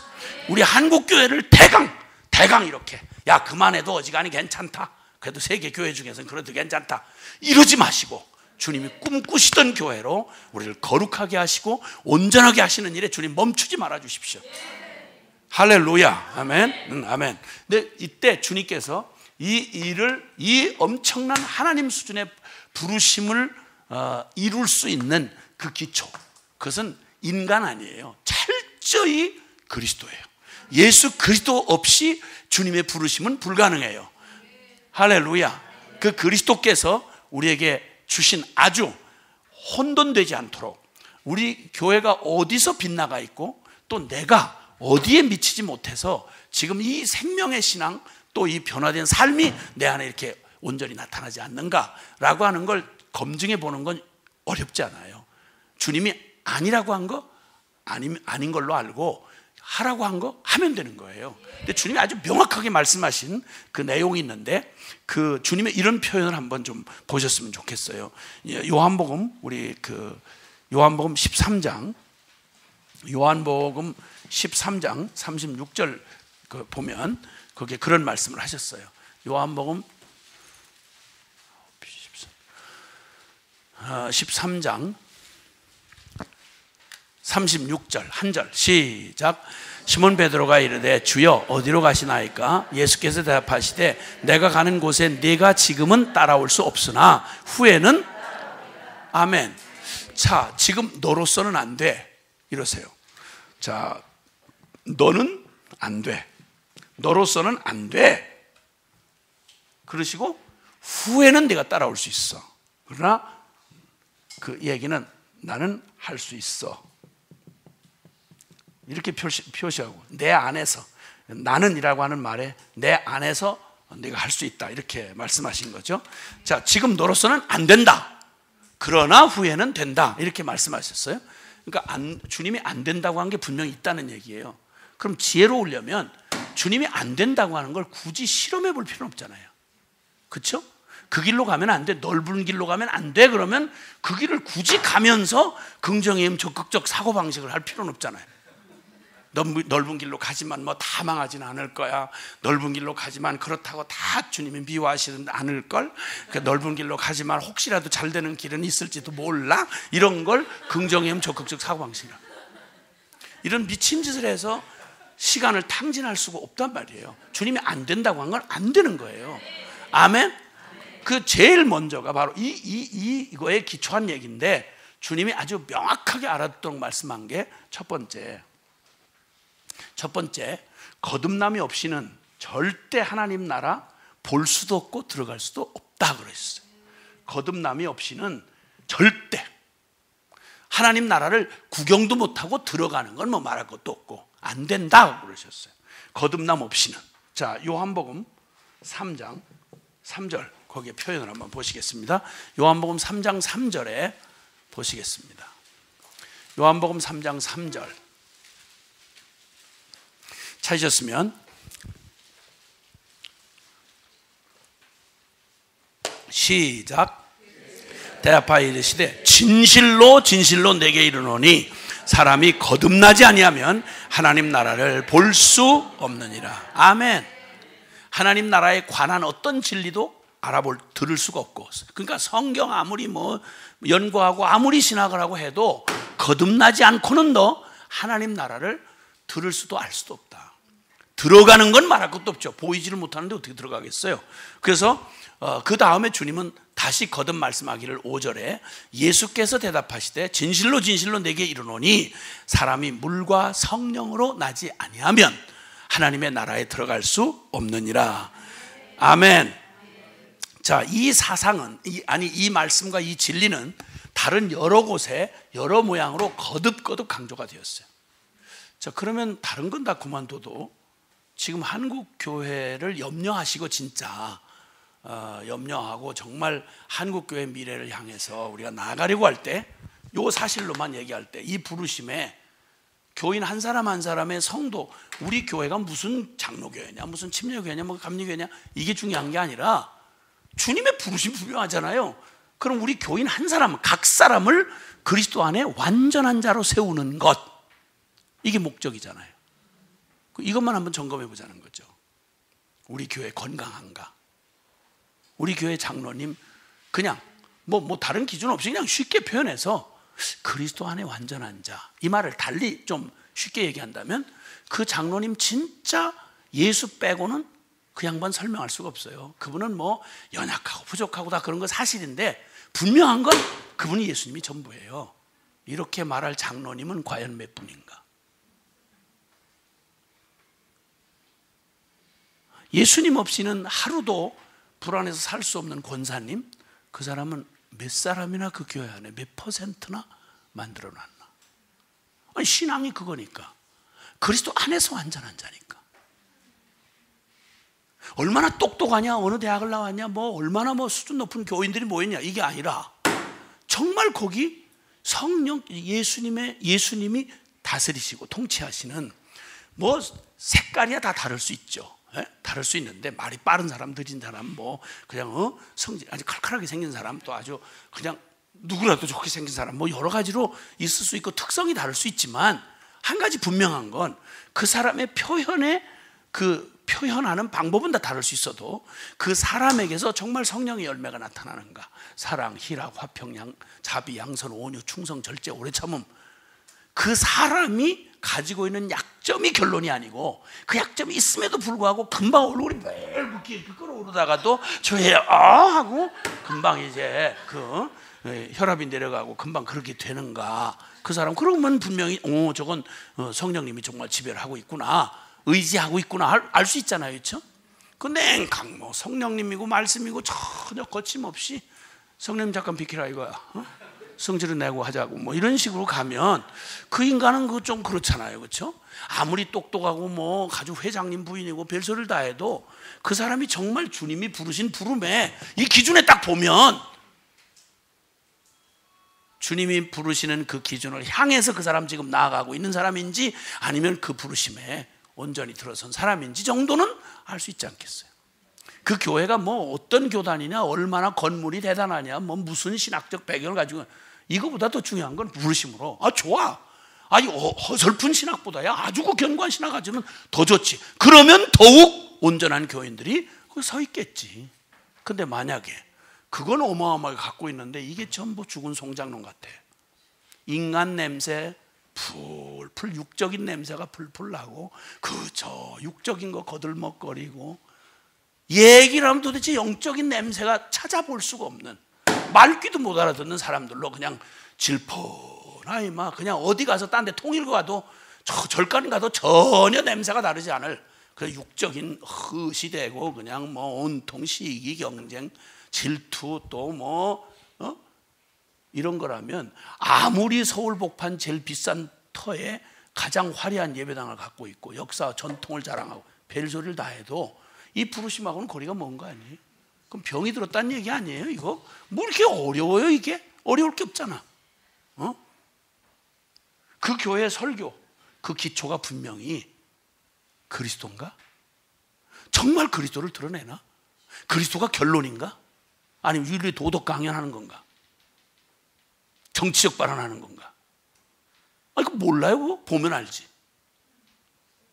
강단에 정말 보혈이 흐르는 십자가의 보혈 그리스도가 그 사람의 모든 사상과 모든 기초를, 그 사상과 그의 모든 그 가치관과 모든 것을 그리스도가 정말 기초가 돼서 그분 없이는 건물 여기에 어떤 것도요 이 기초하고 연결 안 된 데가 없어요. 2층 3층도 다 여기 기초하고 연결이 돼 있어요. 이게 다 그런 역학구조로 서로 기초 허물어지면 끝장이에요. 이거 기초 허물어지면 끝장이에요. 예수님 바로 그런 분이에요.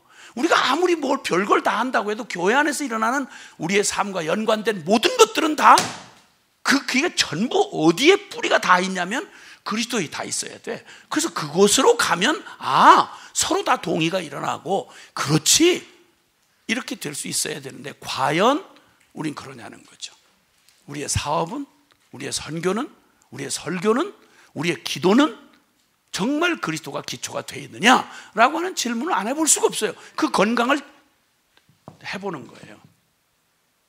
이 부르심이 이 기초 위에서 이루어져야 하는 가장 이 생명신앙의 전제가 바로 뭐냐면 그 새 생명으로 다시 태어났냐 이거예요.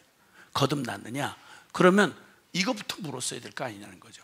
성도들이 다른 건 다 몰라도 교회에 와서 교인이 된다는 말의 의미가 뭘 말하는지는 알아야 될 거 아니에요. 거듭나셨습니까? 하고 물으면 다른 건 대답을 못해도 그건 할 수 있어야 될 거 아니에요. 거듭남이 뭐라고 생각하십니까? 다른 건 몰라도 그건 알아야 될 거 아니에요. 근데 이 말만 하면 막 성질을 내고 막 누구한테 그런 걸 묻느냐고. 당신한테 묻는 거라고. 그럼 누구한테 묻냐고? 돼지한테 묻냐고. 너 거듭났냐? 이렇게.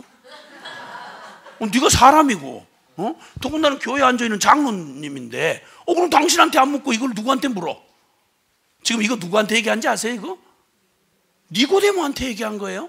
장로님 정도예요.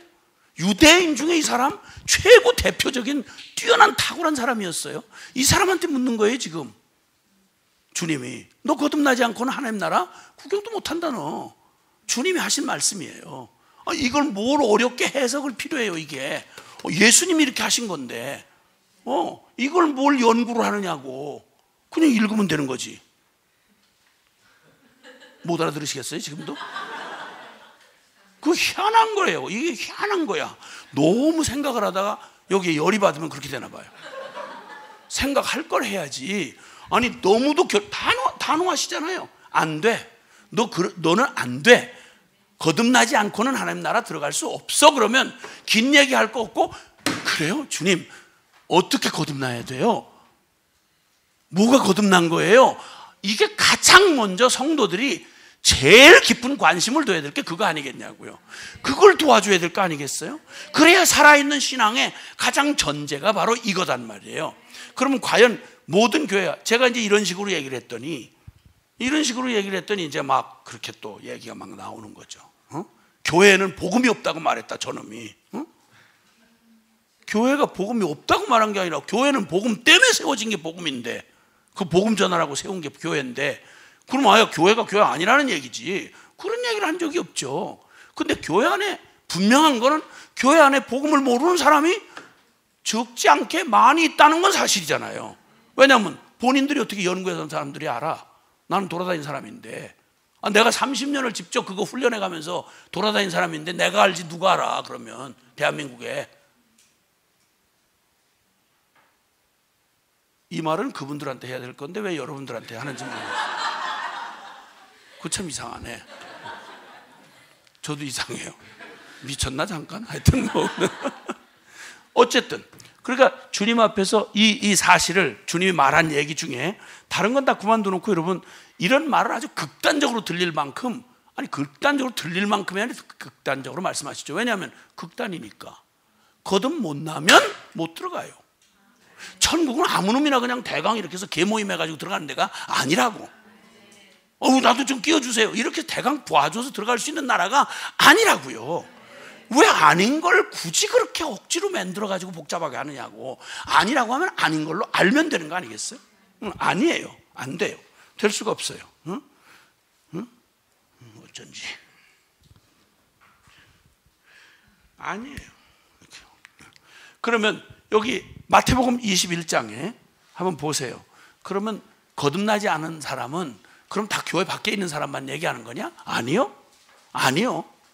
연구만 하고 그냥 교회 안에서 그냥 계속 밥 먹고 사는 사람도 거듭나지 않을 수가 있다는 거 주님이 얘기하셨어요.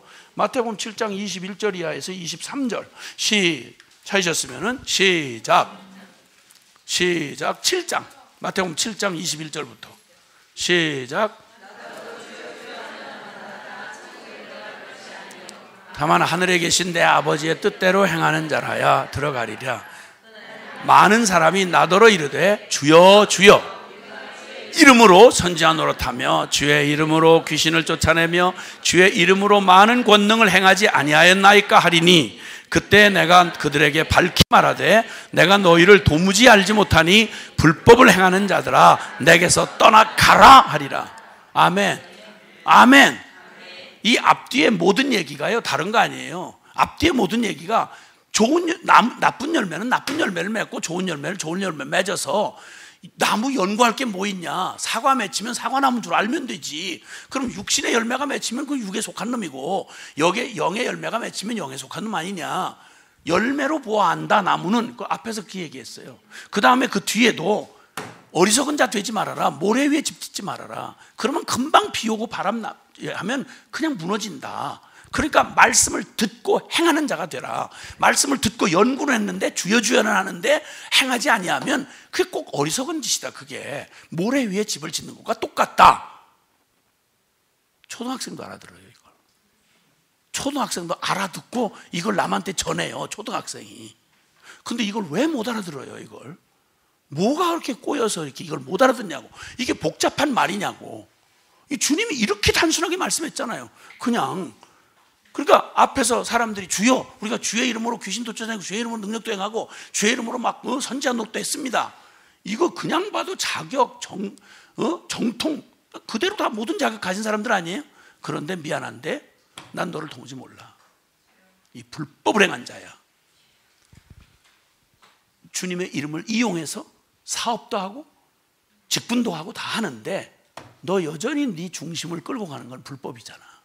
네 놈의 자아의 무서운 정욕 따라 살아가잖아. 인간이 현실이기 때문에 어쩔 수 없습니다. 뭐 인간인데 뭐 아무리 그렇지만 뭐 주의 일을 한다고 해도 인간이기 때문에. 너 진짜 하고 싶은 게 뭐야? 뭐가 주야? 주님이 속겠어요? 안 속아요. 안 속아요. 그러니까 아무리 교회에서 열정적이고 모든 저걸 다 해도 그걸 누가 주가 되느냐에 따라서 나머지는 이용 대상이야. 하나님조차도. 지금 그 얘기잖아요. 이걸 뭐 어렵겠어요? 그러니까 거듭나지 않고는 그 생명 존재가 바뀌어지지 않고는 아닌 거예요. 그 다음에 그 요한복음 1장 12절과 13절을 보면, 요한복음 1장 12절과 13절을 보면, 요한복음 1장 12절 13절 시작.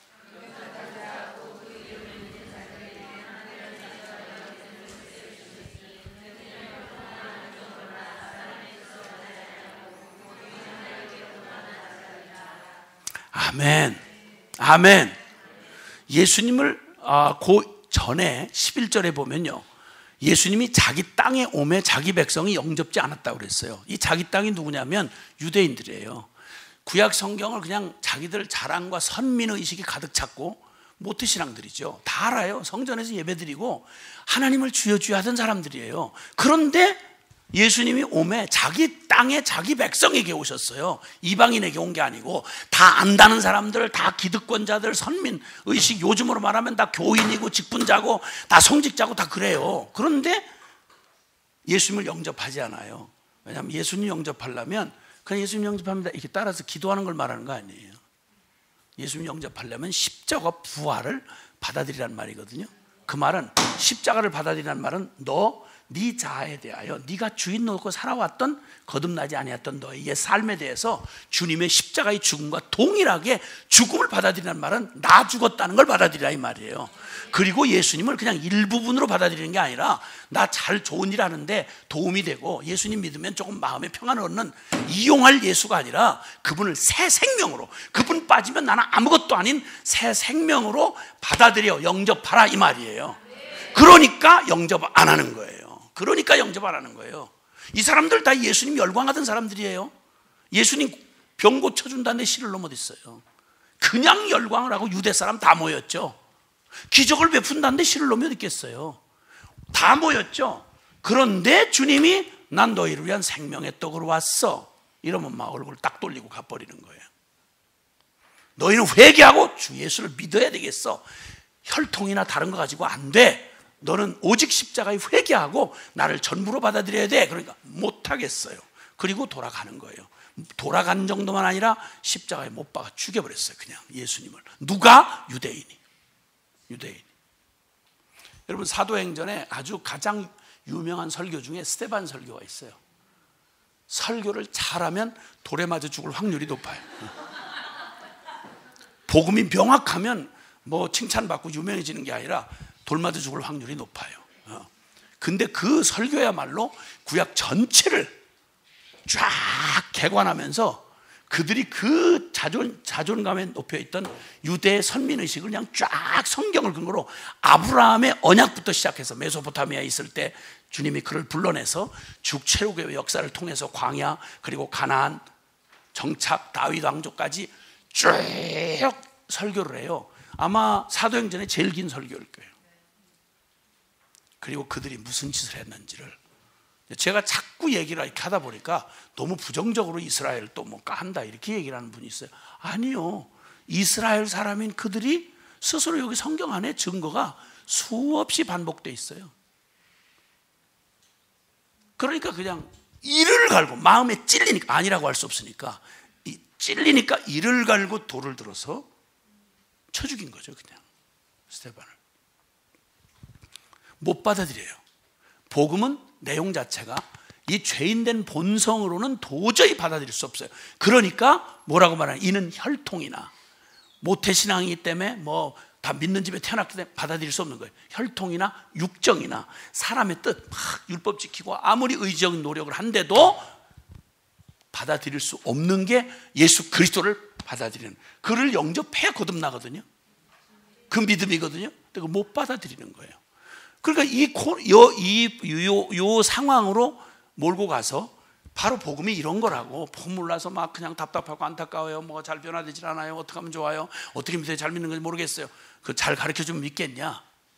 그러면 그래서 나 그 해주면 얼굴이 점점 흘러내리고 그렇게까지 믿는 거예요? 다 그렇게 믿어야 돼요? 나 그렇게까지는 아직은 좀 이렇게 되는 거예요. 얘기가 본색이 아주 정확하게 드러나요. 그러니까 이게 무서우니까 복음을 복음대로 전하기가 쉽지 않은 거예요. 매일 보는 교인들한테 어떻게 이걸 계속 도전하겠어요? 저같이 한번 하고 그냥 가버리는 사람은 쉽지만 그걸 매일 보는 사람한테 언제 계속 안 바뀌는 장로님한테 어떻게 이 얘기를 계속 하겠냐고. 그렇죠? 근데 계속 해야 된단 말이에요. 왜냐하면 그 영혼을 살려야 되니까. 그 영혼을 살려야 되니까. 그러니까 여러분 여기서 성경에서 거듭나지 않은 채로 인간적인 최선의 혈통이나 육정인 사람의 뜻으로 한 사람이 어떻게 이 거듭나면서 비껴가는지를, 거듭나지 못한 사람이 절대 하나님 나라를 들어갈 수도 없고 받아들일 수 없다는 건 이미 여기 성경에서 나타나 있잖아요. 여러분 그 누가복음 18장의 부자 관원 말이에요. 부자 관원, 그렇죠? 인간적 그 혈통으로 유대인이에요. 그리고 그 사람 유대인 중에 그렇게 성실한 사람 없었어요. 아마 찾아보기 어려워요. 나사복음서 중에. 어렸을 때부터 율법을 어긴 적이 없으니까. 유대인이 모태신앙이 율법을 어긴 적이 없다는 게 그 쉽겠어요? 헌금 배달 사고 나는 거 남이 몰라 그렇지 모태신앙들이 그 죄에서 자유로울 모태신앙들이 많이 있겠어요? 나도 그 모태의 비밀을 모태들이 복음 앞에 서는 바람 내가 알았지 어떻게 알겠냐고. 모태들은 다 그냥 거룩하고 잘 그런 줄 알았지. 욕을 뭐 겉으로 안 해서 그렇지 욕을 얼마나 잘해요. 이즘에 헤브론에서 일어나는 일 보면 뭐 모태장아찌들이 다 난리도 아니요. 술 먹는 놈 뭐 별놈 다 있어요. 어디 가서 그런 기생짓을 배웠는지. 그러니까 죄인은 연습시킬 것도 없어요. 우리 모두가 학위를 따로 부러워할 필요가 없어요. 죄의 박사 학위는 모두가 다 가지고 있어요. 하여튼 권위 있고 성경이 인정하는 박사 학위를 다 하나씩 갖고 있는데 그게 죄의 박사 학위예요. 죄의 박사. 그건 뭐 연습시킬 필요도 없고 아주 아장아장 걷는 애들부터 시작해서 아우 그 여문 주둥이 응? 아니 어떻게 말을 배워서 생각이 어떻게 돌아가도 어떻게 이렇게 거짓말 잘하고 어떻게 그렇게 남을 정죄하는 일에 빠르고 금방 저들으라고 한 일을 금방 다른 사람한테 적용해가지고 그렇게 하는 데는 뭐 연습이 필요 없어요. 하여튼 능력 자체야. 그런 사람이 거듭나야 된단 말이에요. 이런 존재가. 그래서 이 부자 관원 막판에 어떻게 된지 아시죠? 막판에 너 돈이냐 영생이냐. 영생을 그렇게 사모하고 그렇게 추구하고 찾아왔는데 너 돈이냐 영생이냐 했더니 그 부분에 딱 걸려가지고는 영생은 못 얻더라도 돈은 포기할 수 없는 거예요. 그러니까 주님이 하신 말씀이 이거 사람으로서는 할 수 없다.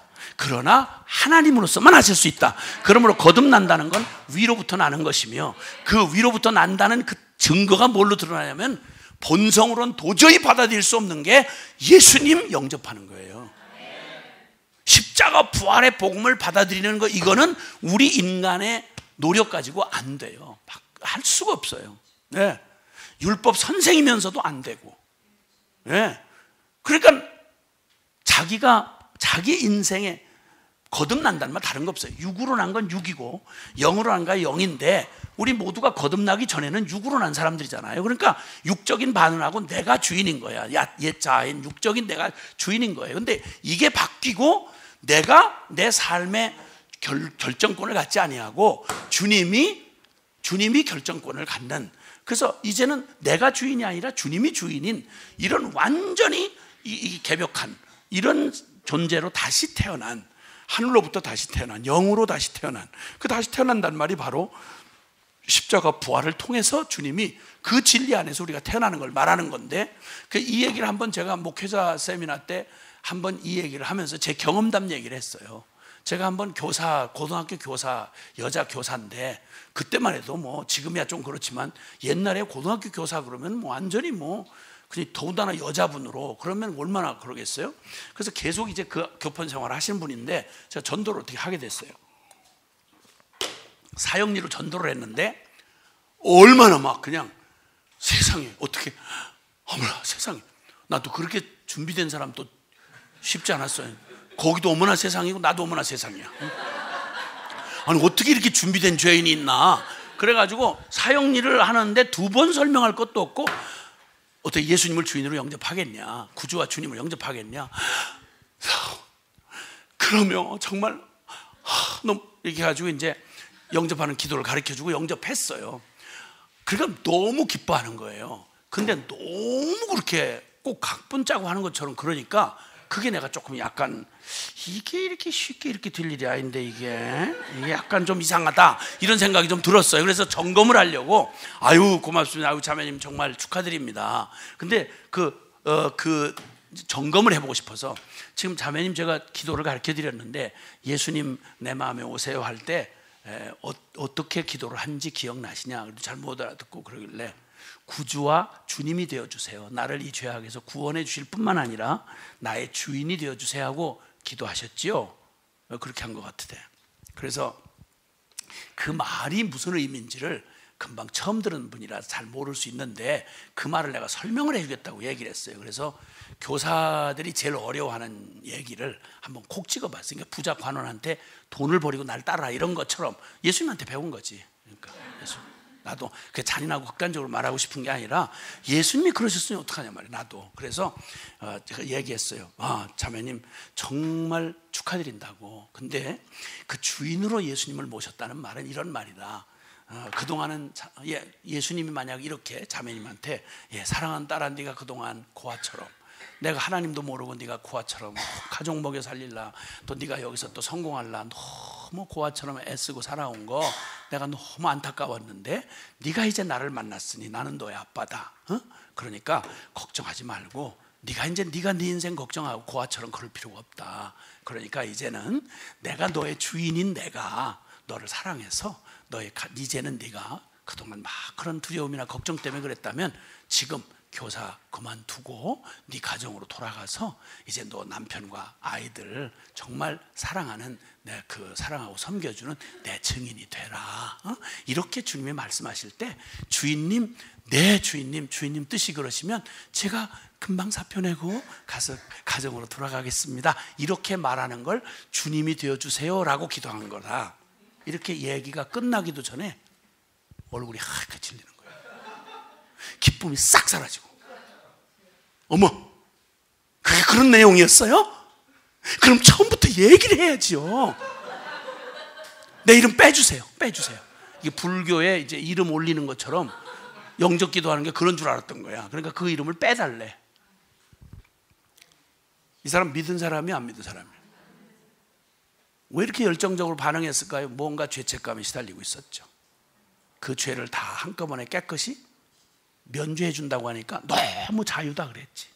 근데 그것만 받아들이고 싶은 거예요. 주가 되는 건 싫다는 거예요. 이 얘기를 제가 목회자 세미나 때 했어요. 이런 관점으로 볼 때 이제 이런 얘기를 했더니 그래 분명하게 거듭나야 되지 않겠냐 그랬더니 목사님이 한번 제가 강의하던 중에 드물게 질문 있습니다 하고 손을 드셨어요. 그때 그 교회가 세계에서 제일 큰 교회였어요. 그 목회자를 대상으로 이제 훈련한 중이었는데 그분이 손을 두고 이러더라고요. 그런 말씀으로 하시면 우리 교회에 거듭난 사람이 몇 %나 되겠습니까? 쉽게 말하면 왜 이렇게 극단으로 얘기해? 당신 목회를 몰라서 하는 말 아니야? 그게 어떻게 현실적으로 가능해? 이런 얘기예요. 또 그 말 잘못했다가는 또 나 그때 이단으로 찍힐 뻔했지 또. 저도 지혜롭게 주님 말씀하게 해주셔서 그거야 목회하시는 목사님이 하시죠. 내가 어떻게 알아? 그 사람들을 만난 것도 아닌데. 그랬더니 얼른 그냥 그렇군요. 그렇게 하고 앉더라고. 양심에 찔리는 거예요. 아니라고 하자니 그렇고. 근데 그 말을 뒤집는 항상 얘기가 뭐냐면 현실은 그게 아니라는 거예요. 그럼 주님이 현실을 몰라서 얘기하시는 건가요? 천국은 현실하고 상관이 없다는 말인가요? 그렇게 대강대강 만든 교인이 권사되고 집사되고 장로되고 심지어 잘못하면 목회자도 되고 무슨 일이 일어날까요? 연구할 것도 없어요. 지금 일어나고 있는 일들을 보면 아니까. 지금 일어나고 있는 일들은 위기를 만날 때 그래서 다시 복음 앞으로 돌아가자는 얘기는 겁내지 말고. 인간으로는 안 되죠. 가능성이 안 보이죠. 놀라운 건 안 보인다고 그러면 아무것도 일어나지 말아야 되잖아요. 근데 저는 가서 저를 만나는 게 뭐 몇 타임이나 만나겠어요. 그런데 놀라웠게도 거기서 주님 만나고 뒤집어진 사람들이 있는 거예요. 주님 만나고 뒤집어진 사람이 있는 거예요. 한번 밴쿠버에서 연합 집회를 했는데 그 집회를 하고 마지막 날 집회를 끝나고 다들 사람들이 아직도 그냥 본당이 꽉 차 남아 있는데 그렇게 마치고 강단 밑으로 내려가는데 웬 점잖은 심사인데 그냥 봐도 최소한 목사님 아니거나 장로님이거나 그럴 것 같아요. 그냥 봐도 알잖아요. 이렇게 그 자리에 왔다는 자체가 그렇고 거기서 그렇게 반응한다는 자체가 그냥 평신도는 아니거든요. 이분이 오더니 그 사람들이 아직도 여러 많이 남아있는데 그 앞에서 갑자기 무릎을 이렇게 털썩 꿇는 거예요. 이렇게 하더니 제 무릎을 이렇게 무릎을 쌓아안고 제 손을 끌어다 자기 머리에다 얹어놓고 저를 위해 좀 기도해달라고. 저 30년이 넘게 예수 믿는다고 했는데 오늘 주님 만난 복음 처음 들었습니다.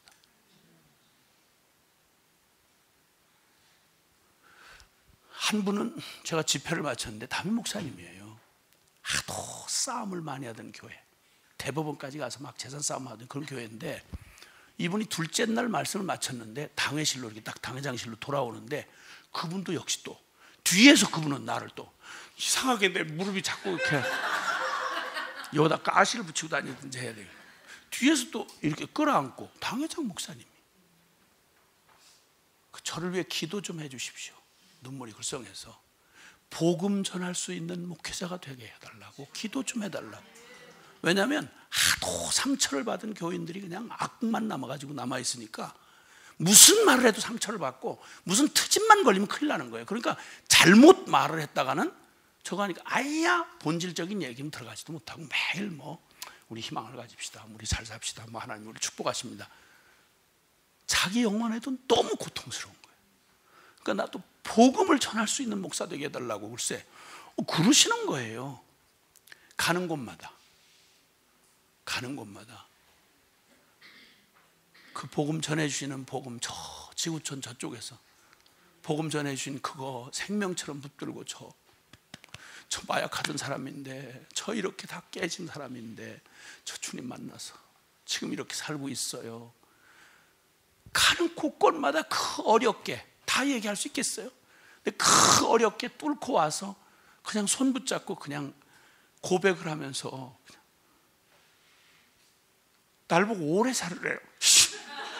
안 돼요. 그렇게 하면 안 돼요. 그런 말은 하지 말아야 돼요. 그거는 복음 좀 계속 전해달래요. 외쳐달래요. 무슨 얘기 특별하게 해요? 기초적인 얘기밖에 더 있어요. 그런데 그 복음이 사람들을 바꿔놓는단 말이에요.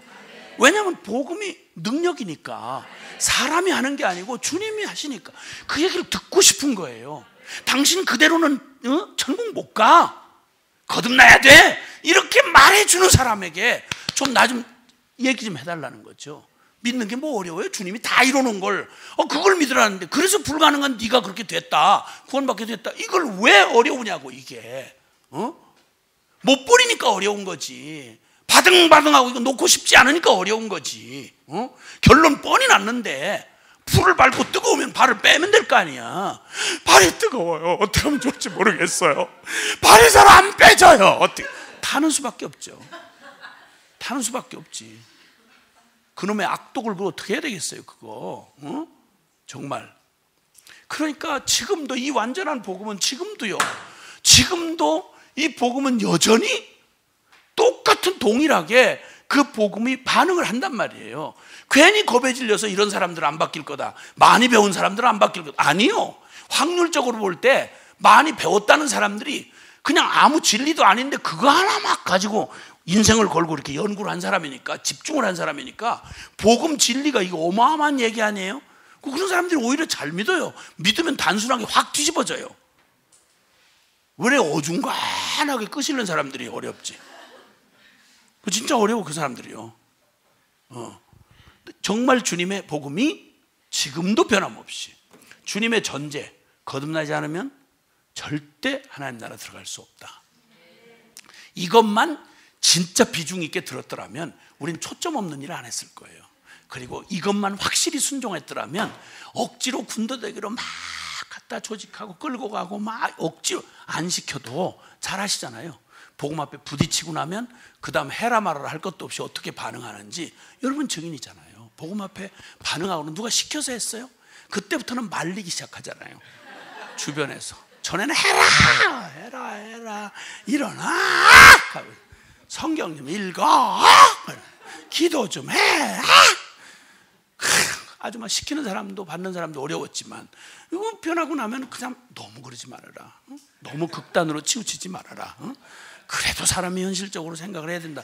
이렇게 하고 말리는 사람이 돼야 막 당연한 거 아니겠어요? 네? 아니에요. 네, 잠깐 쉬어도 되죠. 아이고 어중간하게 시간이 됐네. 네, 그럼 좀 안내 좀 해주시고 쉬도록 하겠습니다.